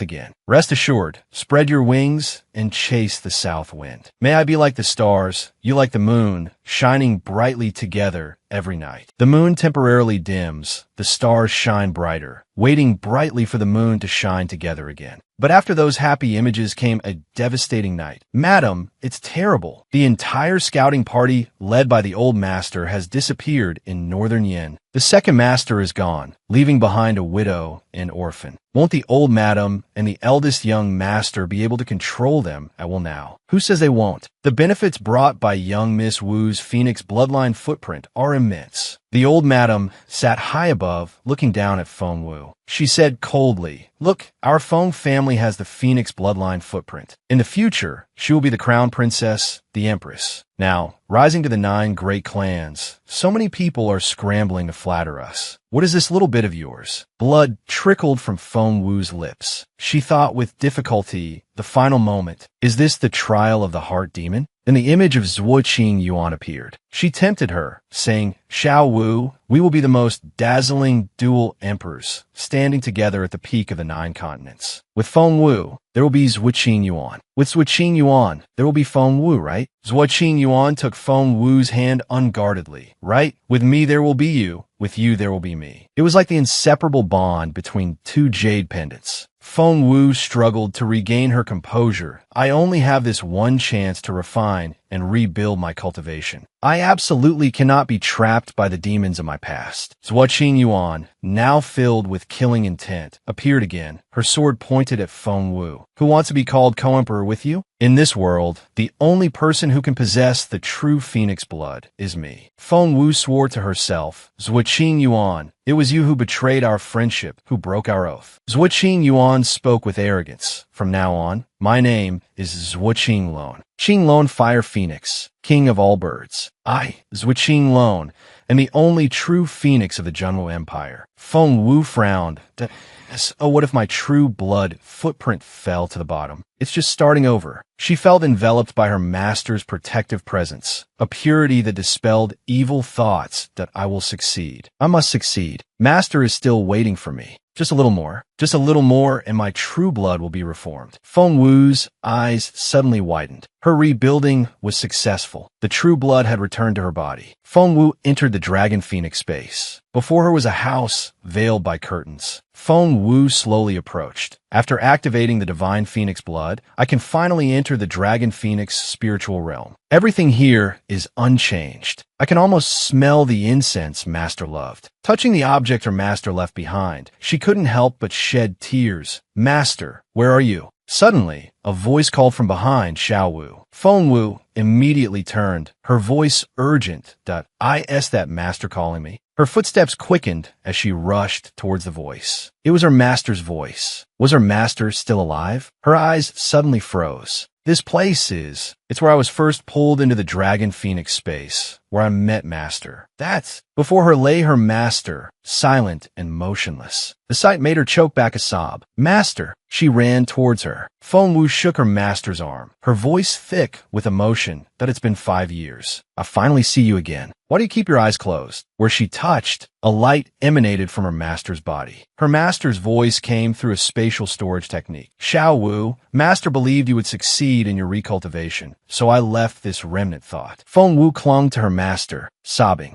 But unfortunately, her master, elegant as ever, continued, "Although you have recultivated, wolves are always lurking. Do not reveal yourself until your strength is sufficient. I will give you a spell that can conceal your spiritual power, making it undetectable to others. In addition, This is a time formation disk. You can adjust the flow of time relative to the outside to aid your cultivation. Remember, you must solidify your foundation to survive. Feng Wu clutched her master's robe, anxiously asking, "Master, will I be able to see you again, hear your voice?" Her master gradually faded, leaving parting words, "We will meet again in the future. You must rely entirely on yourself from now on." A sharp pain stabbed through her as she cried out, "Master, how can I awaken you?" Her master's eyes slowly closed as she replied, "Xiao Wu, your divine blood will guide you. Take good care of yourself." Feng Wu rested her head on her master's arm and answered, "I will remember your words, Master. After I cultivate for a few years in northern border city and gain enough strength, I will find a way to awaken you. Wait for me, Master." The scene shifted, and she returned to the Feng family's old residence. Before she even reached the gate, she heard Iran running towards her, calling, "Fifth sister, you're back. Something terrible has happened. His Royal Highness, the Crown Prince, has taken second aunt and seventh brother." Feng Wu's eyes widened in shock. Without a word, she followed him into the residence. Behind her, Iran continued. Thursday Ling tried to stop them, but she was seriously injured. Feng Wu pondered, could it be because the spirit heart was stolen? Is Jun Linyuan so angry that he kidnapped my mother and little Seven to force me into submission? Inside, Thursday Ling lay pale on the bed. Feng Wu finally asked, "Did he say why?" Iran hesitated, then replied, "His Royal Highness said it was to treat someone's illness. He needs to draw seventh brother's blood every day." Her heart sank. Drawing blood for treatment. Is it to treat a congenital heart disease for one of his relatives? Iran added, "If it weren't for the good medicine keeping her alive, Thursday Ling probably wouldn't have survived." Feng Wu was skeptical. Iran's words can't be completely trusted. Thursday Ling in this state. Could he be involved? Thursday Ling suddenly woke up and clutched Feng Wu's hand, her voice weak. "Miss, you're finally back." The Crown Prince took the young master and madam. He wants to kill the young master. Thursday Ling's words startled Feng Wu. Even Thursday Ling says so. Iran quickly added, "Fifth sister, you see, Thursday Ling wouldn't lie to you. We must go after them. If we delay any longer, we may never see second aunt and seventh brother again." Thursday Ling anxiously added, "Miss, hurry." Feng Wu remained silent, suspicion swirling in her mind. What is going on? The more she thought, the more confused she became. Something isn't right. This is suspicious. Then Feng Wu noticed the color of Thursday Ling's lips. That lip color. Feng Wu placed her hand on Thursday Ling's wrist. This pulse. Feng Wu's eyes turned icy. As I suspected, something is definitely wrong. Iran, still thinking she was falling for their trap, said, "If you're worried about Thursday Ling, I'll have someone take care of her." Feng Wu declined. "Thank you, elder brother. I'll pack my things immediately. We'll go after Jun Linyuan." She then channeled her spiritual power using a cultivation technique. "With my current spiritual power, I can create a small formation. Let's see what you're really up to." Feng Wu secretly placed a link on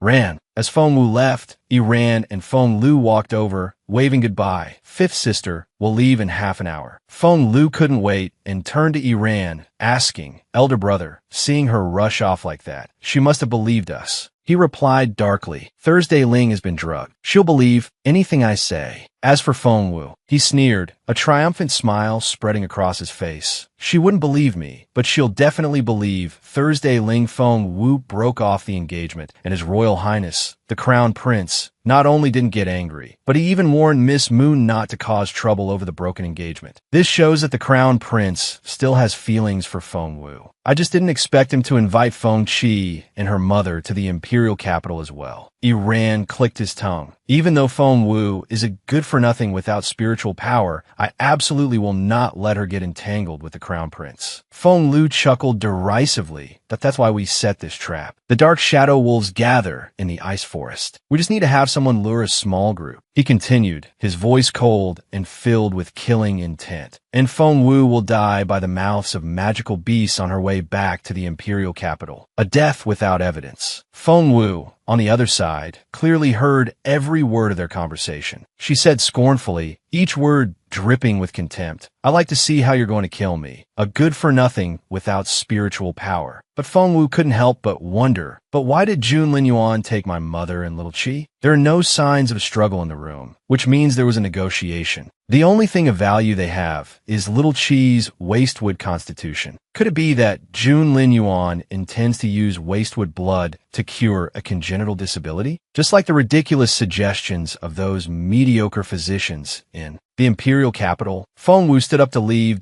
I can't leave Little Chi and Mother with Jun Lin Yuan. It seems I have to return to the imperial capital. She paused, then added, but before that, there's something I need to do. The scene shifted to Jun Lin Yuan's carriage on the road back to the imperial capital. He leaned wearily against the wooden side, dozing. In his dream, Jun Lin Yuan sat beside a young Feng Wu. She said, "You placed the inscription wrong, Uncle Wen. It should be placed here. See, this is how it combines for the formation to be effective. To maximize the power of a formation, besides its size, the material of the formation's eye is also crucial." Jun Lin Yuan gazed mesmerized at the little girl as she continued to explain, the higher the grade of the material, the better the effect of the formation. Feng Wu looked up at him and called, "Jun Lin Yuan." Caught staring, his cheeks flushed and his eyes darted around nervously. Feng Wu continued, "Jun Lin Yuan, are you listening?" A strand of hair fell across her rosy lips. Unreservedly, Feng Wu reached out and touched Jun Lin Yuan, whispering, "What the Crown Prince wants to learn isn't formation techniques, is it?" As she finished speaking, she pushed the books on the table to the floor. Feng Wu leaned over him, slowly unbuttoning his outer robe, her voice teasing, "Like this?"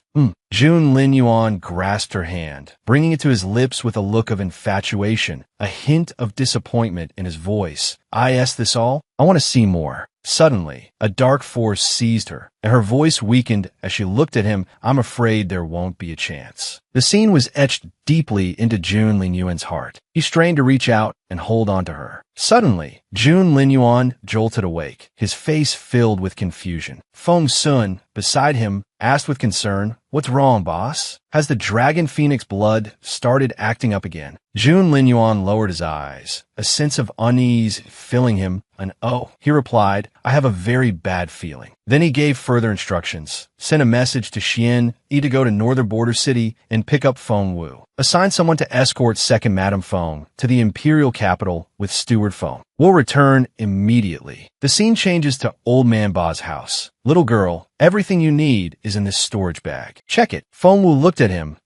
"I trust your work. I'm in a hurry to leave, and these medicinal herbs can only be found at your place." She picked up the letter on the table and asked, "What's this?" Old Man Ba stroked his beard and replied, "You're going to the imperial capital, so you'll definitely pass through Wamping Town. It's just the right opportunity to take this letter there for me." Feng Wu probed with a curious look. "Do you hate your son that much?" Old Man Ba was startled. "How did you know?" She held up the letter. "Isn't his name written here?" "Bah, jamming. Sounds like 3 commoners." Old Man Ba stroked his beard, thinking to himself, "Why did I give him such a terrible name back then?" But then he waved his hand dismissively. "Jamming is angry with me because of his father's affairs. When you pass by, help me deliver this letter to him." Feng Wu agreed and then picked up another letter. And this one? The name on the letter was Yan Shiren. He was the principal of the Imperial Academy, one of the 2 super academies of the Empire. He's considered a big shot in the capital. Your master is his disciple, and the rest are his grandson's disciples. Old Man Ba replied that it's mostly just a reputation. Old Man Ba's expression turned serious. "Remember, you must deliver this letter to him personally, understand?" In truth, he wasn't at ease with Feng Wu going to the imperial capital alone and could only ask Yan Shiren to look after her. Feng Wu accepted everything without refusal. Old Man Ba approached and asked, "Aren't you going to ask me what my relationship with Yan Shiren is?" She stood up and replied, "You didn't ask me what I wanted these medicinal herbs for either." He stood behind her, his voice filled with regret. "It's such a pity you can't cultivate. Otherwise, with your intelligence and the added help of alchemy, your future achievements wouldn't be any less than Jun Lin Yuan's." Feng Wu smiled faintly and turned back to look at him. "Old Man Ba, you have a good eye." At this point, she no longer concealed her spiritual power. Old Man Ba was momentarily surprised. "This is spiritual power? This girl can cultivate again." Feng Wu quickly walked out, leaving Old Man Ba deep in thought.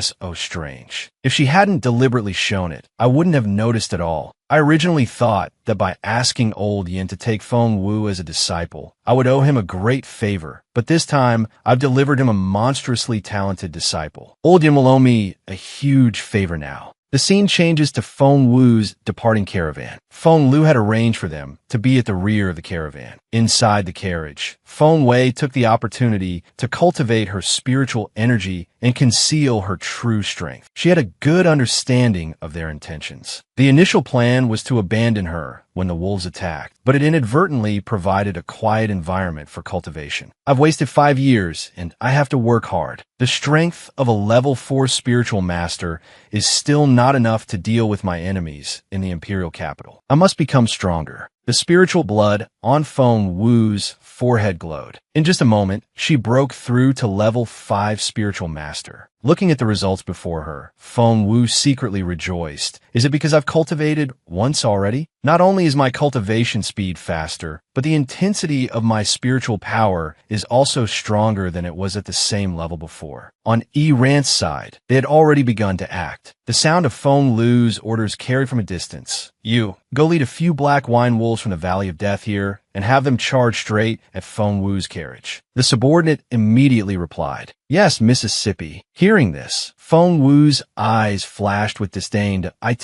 seems my 5 senses have been enhanced. Even though they lowered their voices, I can still hear them clearly. She smiled lightly, lifting the carriage curtain to look outside. They've finally made their move. So as not to miss this good show, I specifically didn't enter the Dragon Phoenix ring to cultivate. At this moment, Feng Wu took the wolf-attracting medicine from her storage ring and threw it towards the subordinate's carriage. And then she just sat and watched the drama unfold, unable to help but feel disgusted. Just a few wolves, Feng Lu. If you're going to do something bad, don't be so petty. Feng Lu, after waiting for a long time, started to get anxious. Why haven't they returned yet? Truly useless. Ren also felt uneasy. At the same time, Feng Wu's carriage horses began to act strangely. A loud announcement came from afar. Young master, miss. Wolves. So many wolves. They saw a large pack of wolves approaching. The faces of the brother and sister duo drained of color when they saw the wolves. The unexpectedly large pack of wine wolves surrounded their carriage. Horses. Even with his spiritual power, Ran couldn't withstand so many wine wolves. How can there be so many wolves? Feng Lu, behind him. Needless to say, with her weak spiritual power, how could she fight against the large wine wolves? She could only look to Ran for help. Brother, save me. Ran turned his horse around, grabbed Feng Lu, and shouted, Run. Even on the verge of death, Feng Lu didn't forget Feng Wu, gritting her teeth and asking, Where's Feng Wu? I want to see her die. Ran scolded loudly, Idiot, with so many black wine wolves, she can't possibly survive. He spurred his horse on, calling back, Wait for me. Behind them, the pack of wolves filled the road. Inside the carriage, Feng Wei used her spiritual power to heal Thursday Ling. Feng Ran, wanting to use Thursday Ling to threaten me at any time, separated us. Thanks to that, I was able to cultivate alone. Thursday Ling slowly came out of the illusion and said weakly, Miss. Feng Wu replied, I'm here. Thursday Ling suddenly sat up, worriedly reporting, Madam and young master have gone to the imperial capital with the crown prince. Master and Nanny Zhao have also gone with them. I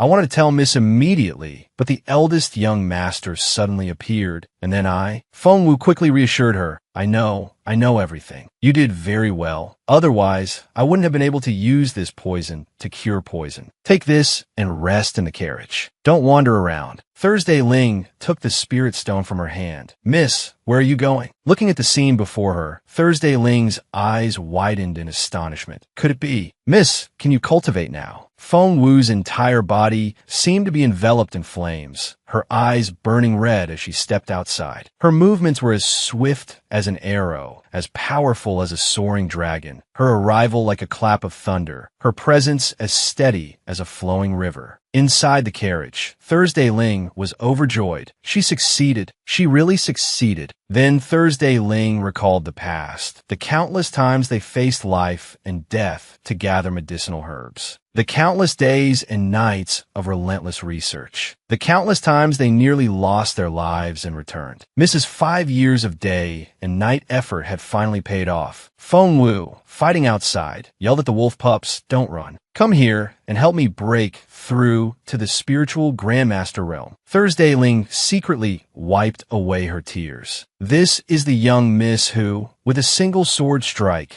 terrified the young elites of the imperial capital, making their livers tremble at the mere mention of her name. Cultivating consumes so much energy. I must take better care of Mississippi. I hear wolf meat stew is very nourishing. The wolf pups, if they understood, could only die with resentment. You two, master and servant, are heartless. 3 days later, Feng Wu withdrew her sword from the carcass of a black wine wolf. Looking at Thursday Ling, who was making stew, the ingredients of which were easily guessed, Feng Wu said, "The wolves around here are getting scarce. I'm going into the valley to see what I can find." Thursday Ling stirred the pot and replied, "All right, Mississippi, remember to be back in time for dinner." Feng Wu walked along, eagerly calling out, two old wolves, where are you? Where are you?" The frightened wolf pups huddled behind the bushes, unfortunately discovered by Feng Wu. Upon seeing them, she calculated, 1 pack can raise me a level, 2 packs 2 levels. Feng Wu smiled affectionately and pointed her sword towards the wolf pups, praising, "So cute, so cute." The pups cried their eyes out. "Brothers, run! That crazy XX is here." But before she could make a move, a voice came from behind. "Don't be afraid, young lady. I'll save you." And so, the wolf pups were dispatched by the young man before they could even flee, their last moments filled with the words, "Beast die." Feng Wu stood dumbfounded behind him. "You." After finishing the job, the young man turned to Feng Wu. "Young lady, why are you alone here? It's so dangerous." But before he could finish his sentence, his eyes met Feng Wu's. Smoothing her hair, Feng Wu replied, "May I ask for your honorable name, young master?" Ning Chen Qi's heart leaped. "She's so beautiful." And so, Feng Wu had found new lodgings, the small heart of the young man, Chun Qi. But in reality, Feng Wu was speechless with rage at having her prey stolen. Her voice icy, she asked, "What's your name?" Chun Qi, surrounded by a rosy glow of infatuation, his eyes sparkling, replied, "This humble one is Ning Chun Qi from the imperial capital. May I ask if the young lady is already betrothed?" In his heart, he had already decided this was a destined encounter. A wilderness encounter, a man and a woman alone. Wasn't this a sign from heaven, a testament to love? Feng Wu asked skeptically, "Haha, is your mind all right, young master?" Extremely annoyed with this young man, she pushed him away with all her might. The Ning family of the imperial capital is on the crown prince's side, Feng Sun's cousin. Why do I see him everywhere? Somewhere else. Lin Yuan sneezed repeatedly, affected by this thought. Feng Sun asked worriedly, "Boss Jun, are you all right?" Lin Yuan rubbed his nose, "That I'm fine." Then he asked, "Still haven't found Feng Wu?" Feng Sun replied heavily, "Not yet." Lin Yuan couldn't help but worry. Xian Yi reported that Feng Wu has left northern border city. He's searching along the way, but there's still no news of her. "Feng Wu, where are you now?" Time continued to pass. Chun Qi continued to follow behind, chattering away. "Let me introduce myself, young lady. My father is the provincial governor of an Yuan province, and my aunt's husband is the minister of revenue and a grand counselor." He spoke as he walked behind her, enthusiastically helping her by dispatching the small snakes that clung to her path. Then he shielded her from the sun and fanned her. "Also, the little prince of the northern Feng royal mansion, Feng Sun, is my cousin. I also grew up with the crown prince. If you marry into our family, you definitely won't be wrong." Feng Wu silently observed from beginning to end and finally concluded, this person's heart isn't bad. His strength is also quite good. Perhaps she could take him on as a follower. She would have a few more people to protect her in the imperial capital. But then she looked at Chun Qi's foolish appearance and added to her conclusion, "Brain damage. I think it can be cured." Thinking this, Feng Wu spoke, "Do you want to become?" Unexpectedly, the young man, Chun Qi, knelt down, his face flushed red, and interrupted, "If young lady doesn't mind, please spend this life with me." Feng Wu didn't say much, turning her face away coldly and uttering, "Mind, I do." Finally, she mentally revised her assessment and came to her final conclusion. Forget it, incurable. Chun Qi still didn't give up, following behind and chattering. "Good things come to those who wait. Young lady needn't rush to answer." "Where is young lady headed?" "I have a spirit steed nearby. Perhaps I could give you a ride part of the way." Hearing about the spirit steed, Feng Wu paused. She considered her situation these past few days to prepare for entering the capital. "I've been in closed-door cultivation, causing a delay in my journey. If there's a spirit steed, perhaps I can make up for some lost time." At this point, Feng Wu turned back and said, "Can you take one more person? You're surely not short of money. Consider it a favor I owe you." Chun Ki, happier than ever, wagged his tail in agreement. Most welcome. A while later, they were on their way to the imperial capital. From outside, Chun Ki continuously provided updates. Young lady, up ahead is 2D Temple. After meeting my mother and aunts, we'll continue on our way. Feng Wu, tending to Thursday Ling's wounds, asked there are others as well. She had to think of another way. Ning Chun Ki's status was very noble. His companions were either rich or powerful. She was afraid of running into acquaintances in the imperial capital. Chun Ki added from outside, just my mother, my aunt, and my cousin, 3 people in total. 2 carriages, very spacious. Up ahead, Ji Yannian, the daughter of the Grand Minister of War, with a displeased expression, questioned, Cousin, why are you using such a shabby carriage? No wonder you're late, making us wait. Chun Ki stepped forward and bowed. Greetings, mother. Greetings, aunt. Ning Chun Ki's mother, Madame Ning, spoke, as long as you're here. Beside her, the wife of the Grand Minister of War, Madame Ji, added, it's all right since you're not late. Feng Wu and Thursday Ling stepped down from the carriage. Feng Wu said, young Master Ning, since your family is traveling together, it's inconvenient for us to impose. From behind, Feng Lu gasped and shouted, You, are you human or ghost? Feng Wu glanced at the siblings, her heart filled with displeasure. She hadn't expected them to still be alive. Feng Wu approached Feng Lu, emphasizing each word. What do you think, my dear little sister? Feng Lu, momentarily agitated, launched an attack towards Feng Wu. Impossible. Surrounded by a pack of wolves. You couldn't have survived. Ghost. You must be a ghost. Feng Wu simply stood there, watching her performance. As expected, Chun Ki shielded Feng Wu's stop. Due to her weak spiritual power, Feng Lu suffered the backlash of her attack and spat out a mouthful of blood. Chun Ki's face turned cold as he explained, this young lady just escaped from a pack of wolves. You don't show her any concern, but instead attack her like this. What is your reason? Yi Ran helped Feng Lu up and explained, young Master Ning, please don't blame her. My little sister was also frightened out of her wits by the wolves. That's why she acted so rashly. Ji Yannian, standing beside them, also defended her. That's right, cousin. When we encountered them, they were being chased miserably by wolves. Then she gave Feng Wu another probing look. With a displeased expression, she crossed her arms and questioned, hey, your older brother and younger sister were misunderstood, and you didn't even explain? Is this how you treat your own siblings? Feng Wu enunciated each word. Is this young lady joking? My siblings. She glanced at the 2 siblings and added, they aren't worthy. Madame Yan's expression turned cold as she said with displeasure,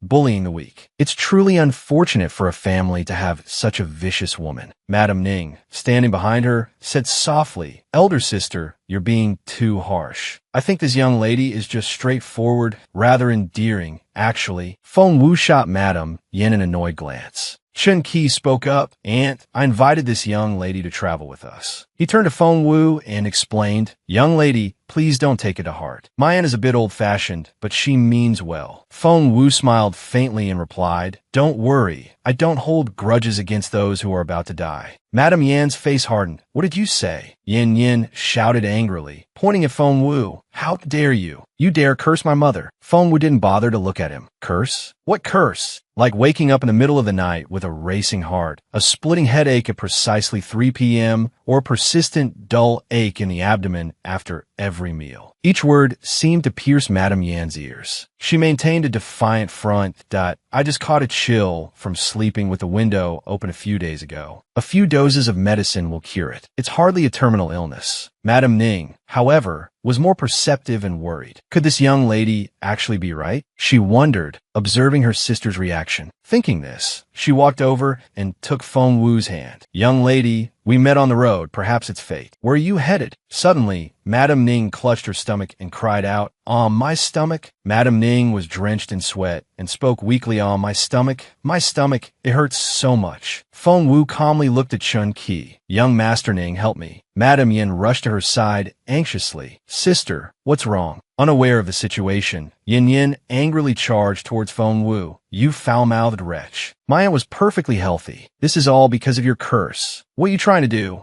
Fengwu pulled out acupuncture needles. Seeing this, Yin Yin grabbed Chun Qi's sleeve. "Cousin, how can you let a commoner of unknown origin treat my aunt?" Chun Qi replied, "This young lady accurately diagnosed my mother's illness before she even showed symptoms. She clearly has skill." Yin Yin continued to spout insults. "She looks like a fox spirit. Cousin, you've been bewitched." Fengwu, showing no patience, stuck a needle in Yin Yin's neck and coldly said, "Quiet." The chatterbox was silenced. Fengwu carefully treated Madame Ning, her expression gradually relaxing. Seeing his mother recover, Chun Qi was overjoyed that it's all right now. Mother is all right. Yi Ran, observing from afar, felt a surge of jealousy. When did Fengwu learn medical skills? Madame Ning slowly got up and asked, "This young lady's medical skills are remarkable. May I ask your name? After we return home, I will reward you handsomely." Fengwu politely replied, "There's no need. A life is precious. Be careful on your journey ahead, or you might have a premature birth, madam." Chun Qi looked at her with increased admiration.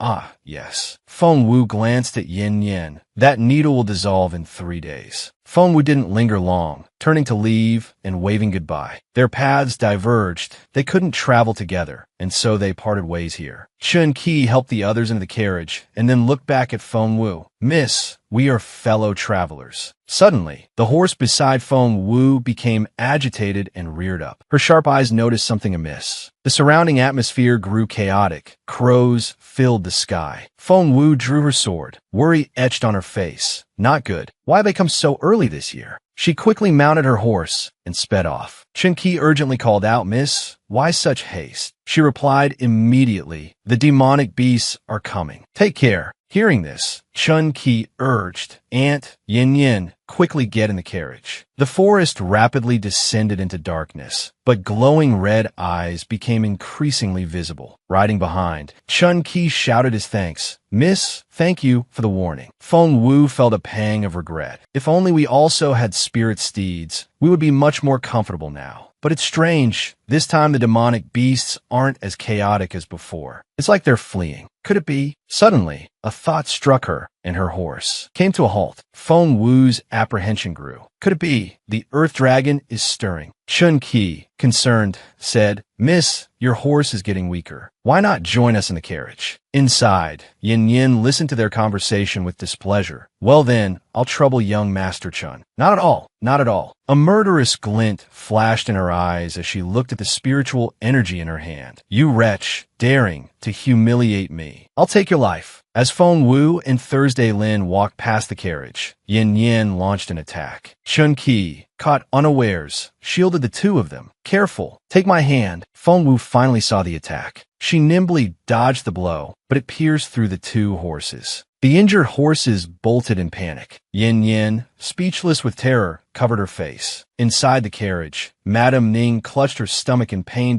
"Ah, my stomach." Outside, Chun Qi cried out in alarm. The earth dragon stirring, coupled with the demonic beast tide. Is the heavens playing a joke on us? Fengwu turned back and instructed Thursday Lin, get in the carriage. "Look after yourself and Madame Ning." Then she said to Chun Qi, "Young Master Ning, use your spiritual energy to protect the carriage." He followed behind her, saying, "I've already implicated you, Mississippi. You don't need to worry about us. Just escape on your own." Fengwu took out the reins and added, "You think too much. I have no interest in sacrificing myself for the lives of others." She handed them to Chun Qi. "I believe in myself, not in fate. What about you, young master?" He, increasingly captivated by Fengwu, willingly submitted. "I am at your command, Mississippi." The demonic beasts in the distance surged forward, their numbers countless. Standing atop the carriage, Fengwu asked, "Do you remember what I just said, young master?" He replied seriously, "I will follow your instructions, Mississippi." He threw out the reins, pulled them taut, and poured all his spiritual energy into protecting the carriage. Gripping her sword tightly, she continued, "Good. We only have one chance." The demonic beasts thundered towards them, their red eyes blazing with murderous intent. Fengwu brandished her sword and shouted now. Iran was seriously using his spiritual energy to protect the carriage. Inside, Yin Yin worried, "I haven't seen my aunt's carriage for a while now. Could it be that my aunt and cousin have been caught up in this and died?" Suddenly she cried out, What is this?" Madame Yin, sitting beside her, asked in confusion, Yinner, what do you see that makes your face so pale? Could something have happened to your aunt? Madame Yin, seeing the sight, couldn't help but exclaim in fright, a bear. The carriage. Hearing the commotion, Iran asked, what is it? Feng Wu, riding atop the large bear, said triumphantly, hallucinogenic drugs? You're not the only ones who have them. Jealous and scheming, Yin Yin thought, this bear is clearly targeting us. That wicked girl is truly vicious. She then used her spiritual energy to support Iran, saying, we can't let her get away with this. The two of them boosted the power of their war horses. But of course, how could they possibly compete against the bear's massive physique? With such meager spiritual power, it was clearly insufficient. The two warriors, Yin Yin and Iran, could only watch helplessly as they were overtaken. The scene shifted to a location outside the imperial capital. A general beside a young man spoke. Young master, have you still not found the person His Highness the Crown Prince seeks? He replied, not yet. In the distance, a subordinate rushed in to report, Your Excellency, it's not good, it's not good. A carriage is being chased by a tide of demonic beasts, heading towards our city gates. Seeing them approaching, he ordered, what are you standing around for? Quickly close the city gates. Chun Qi, witnessing the unfolding events, shouted urgently, don't close the gates. I am Ning Chun Qi, son of the provincial governor of Enyuan province. My mother is in the carriage. Feng Wu understood why they were closing the gates. It seemed the tide of demonic beasts was too close, and the city guards were worried something would happen and were trying to create distance. Thinking this, she looked towards the approaching tide of demonic beasts. A look of resignation appeared in her eyes. Although I don't want to reveal my spiritual power, there's no other way. From atop the city walls, someone spotted Feng Wu. A look of recognition flashed in his eyes. It's her. He then quickly jumped down, ordering, let them in. The person His Highness seeks is among them. Below, Feng Wu was struggling against the tide of demonic beasts. Seeing the man, she couldn't help but wonder, is it him? He's here too. With swift movements, he fought against the demonic beasts. His expression was cold as he drew his sword. With a single stroke, he blocked the path of the beasts. Myriad beasts unleashed. The scene before them descended into utter chaos. Finally, with his sharp blade, the tide of demonic beasts was dealt with. The man before them was Xianyi. He turned to Feng Wu. Enter the city. Chun Qi rushed to help Madame Ning out of the carriage, calling out, someone call a physician. Quickly, help my mother. Madame Yin added urgently, whoever saves my younger sister, our family, the Ministry of Revenue, will reward you handsomely. Thursday Ling, standing nearby, said to Feng Wu, Miss, why do they look so far when help is so close? Your medical skills are clearly very high. Yin Yin stepped forward, her body trembling as she sneered. A country bumpkin like you dares to speak of medical skills? Laughable. You dare to mock us? I won't let you get away with this. Feng Wu ignored her and said, let's go, Thursday Ling. We'll continue on our way. Behind them, Yin Yin continued to yell, Feng Wu, you stop right there. Feng Wu then noticed the general beside Madame Ning. Junior Physician Ba, quickly, Madame Ning is here. He reassured him, saying, young Master Ning, please rest assured. Junior Physician Ba is Elder Ba's nephew and has been personally taught the art of medicine refinement by him. Feng Wu repeated softly, Elder Ba's nephew. Junior Physician Ba's expression was somewhat helpless. He bowed his head and said, Madame Ning has 5 broken ribs, and the fetus in her abdomen has suffered a severe impact. There's a possibility of internal bleeding. I'm powerless. There's nothing I can do. Madame Yin looked at him in a panic, and Ning Chun Qi became even more worried. Master Ba, don't joke. We've even heard of your reputation in the imperial capital. How can you have no solution? Junior Physician Ba stroked his chin and asked, did someone use acupuncture on Madame on the way here? Chun Qi replied, yes. Hearing this, Yin Yin immediately stepped forward to accuse. There's a problem with that acupuncture, isn't there? I knew it. Cousin, I told you she was just putting on an act. She's the one who harmed. Madame Ning. Madame Yin also echoed her daughter, scolding, if anything happens to my sister, I'll make you pay with your life. Feng Wu interrupted coldly. You won't live to see that day. Madame Yan's face became even more furious. You vicious girl. At this moment,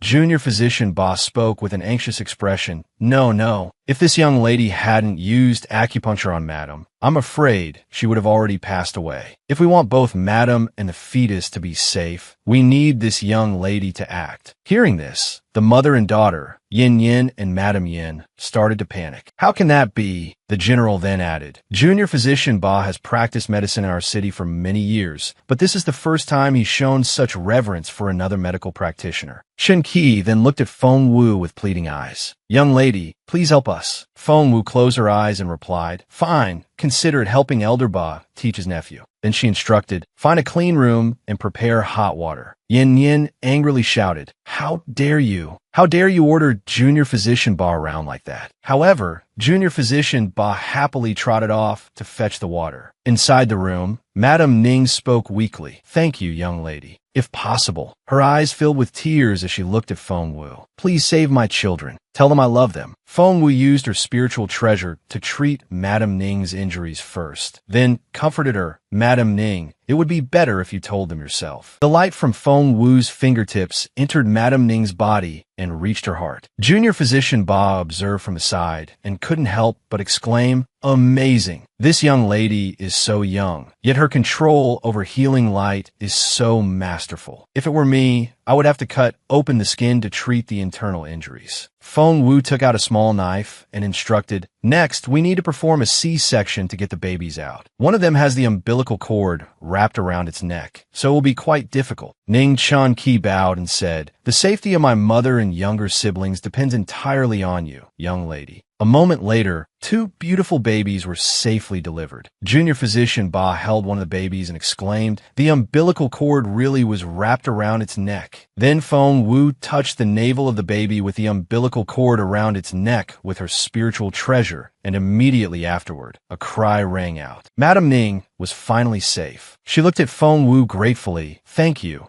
young lady. Thank you, Junior Physician Ba. I will never forget your great kindness. Feng Wu replied politely, There's no need for that. Hearing the cries, Madam Yin also ran in. Sister, how are you, sister? Seeing this, Yin Yin couldn't help but feel envious. How can this be? They're alive, and they're dragon phoenix twins. Little 3 smiled brightly as he offered a bowl of water to Feng Wu. Master, please. In the distance, Thursday Lin bit her lip, glaring at Little 3. That's my job. Feng Wu walked towards the door. All right, we can continue on our way now. Thursday Lin immediately replied, Yes, Mississippi. However, Shin Yi blocked the exit. No one is leaving. Feng Wu asked, puzzled, What do you mean? He explained, Magical beasts are attacking the city. It's extremely chaotic outside. Feng Wu inquired further. What's the situation? He answered, The city's protective formation is still holding. Hordes of magical beasts are relentlessly attacking the formation like rain. Feng Wu stated, This beast tide is caused by the earth dragons turning. Until the earth dragon settles, the number of beasts will only increase. Suddenly, Feng Wu felt the ground shake. A powerful tremor rippled through the area. What was that? People around them ran outside in fear. Run. It's the earth dragon turning. The scene quickly descended into chaos. Moments later, the tremors subsided. Little 3 sat on the ground, looking up at Feng Wu. I think it's over, right? Feng Wu looked around hesitantly. I'm afraid. Was that it? People rushed towards them. Physician Little 3, please help us. So many people are injured. Little 3 immediately stood up. I'm coming.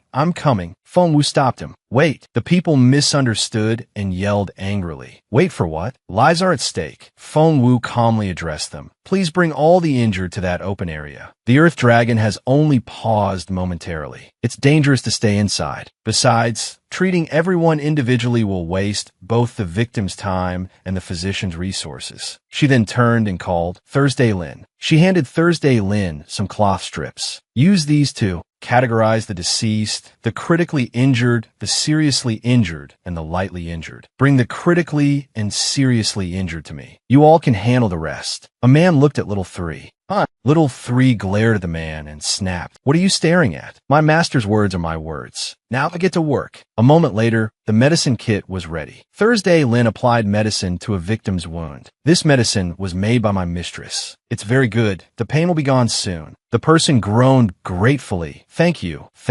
Elsewhere, a wound was being stitched. Little 3 wiped his sweat and said, "Done." Next, he remarked, "This is much easier than before. I can save more people in the same amount of time." Thursday Lynn proudly puffed out her chest. Of course. Usually, the physician only sees nobles and officials, taking half a day for each examination. But my mistress often treats dozens of people at once. This is experience honed over time. Little 3's admiration grew. So young, yet her medical skills are already at this level. Master truly is the best. Feng Wu reassured a patient. "You'll be all right now." The person looked at her wearily. Thank you. Feng Wu patted his shoulder. "You're welcome." Yin Yin appeared out of nowhere and said in a provocative tone, "Hey you, your medical skills are decent, so I'll allow you to examine my mother. Follow me now." But she was met with silence. Yin Yin, undeterred, put her hands on her hips and shouted, "Hey, I'm talking to you," just as she reached out to grab Feng Wu's shoulder. Several men came up behind her and, "Oh, this is disrespectful to the alchemist." Yin Yin not only wasn't afraid, but she yelled, "Get out of my way. My father is a grand counselor. Who dares to stop me?" Hearing this, the men looked at each other hesitantly. Seeing their hesitation, Yin Yin grew even more arrogant, sneering, "Scared, are you? Then move." But then, weapons were brandished. None of them paid any attention to her status. Even the emperor himself would be useless here. "She's the one you should be afraid of. You.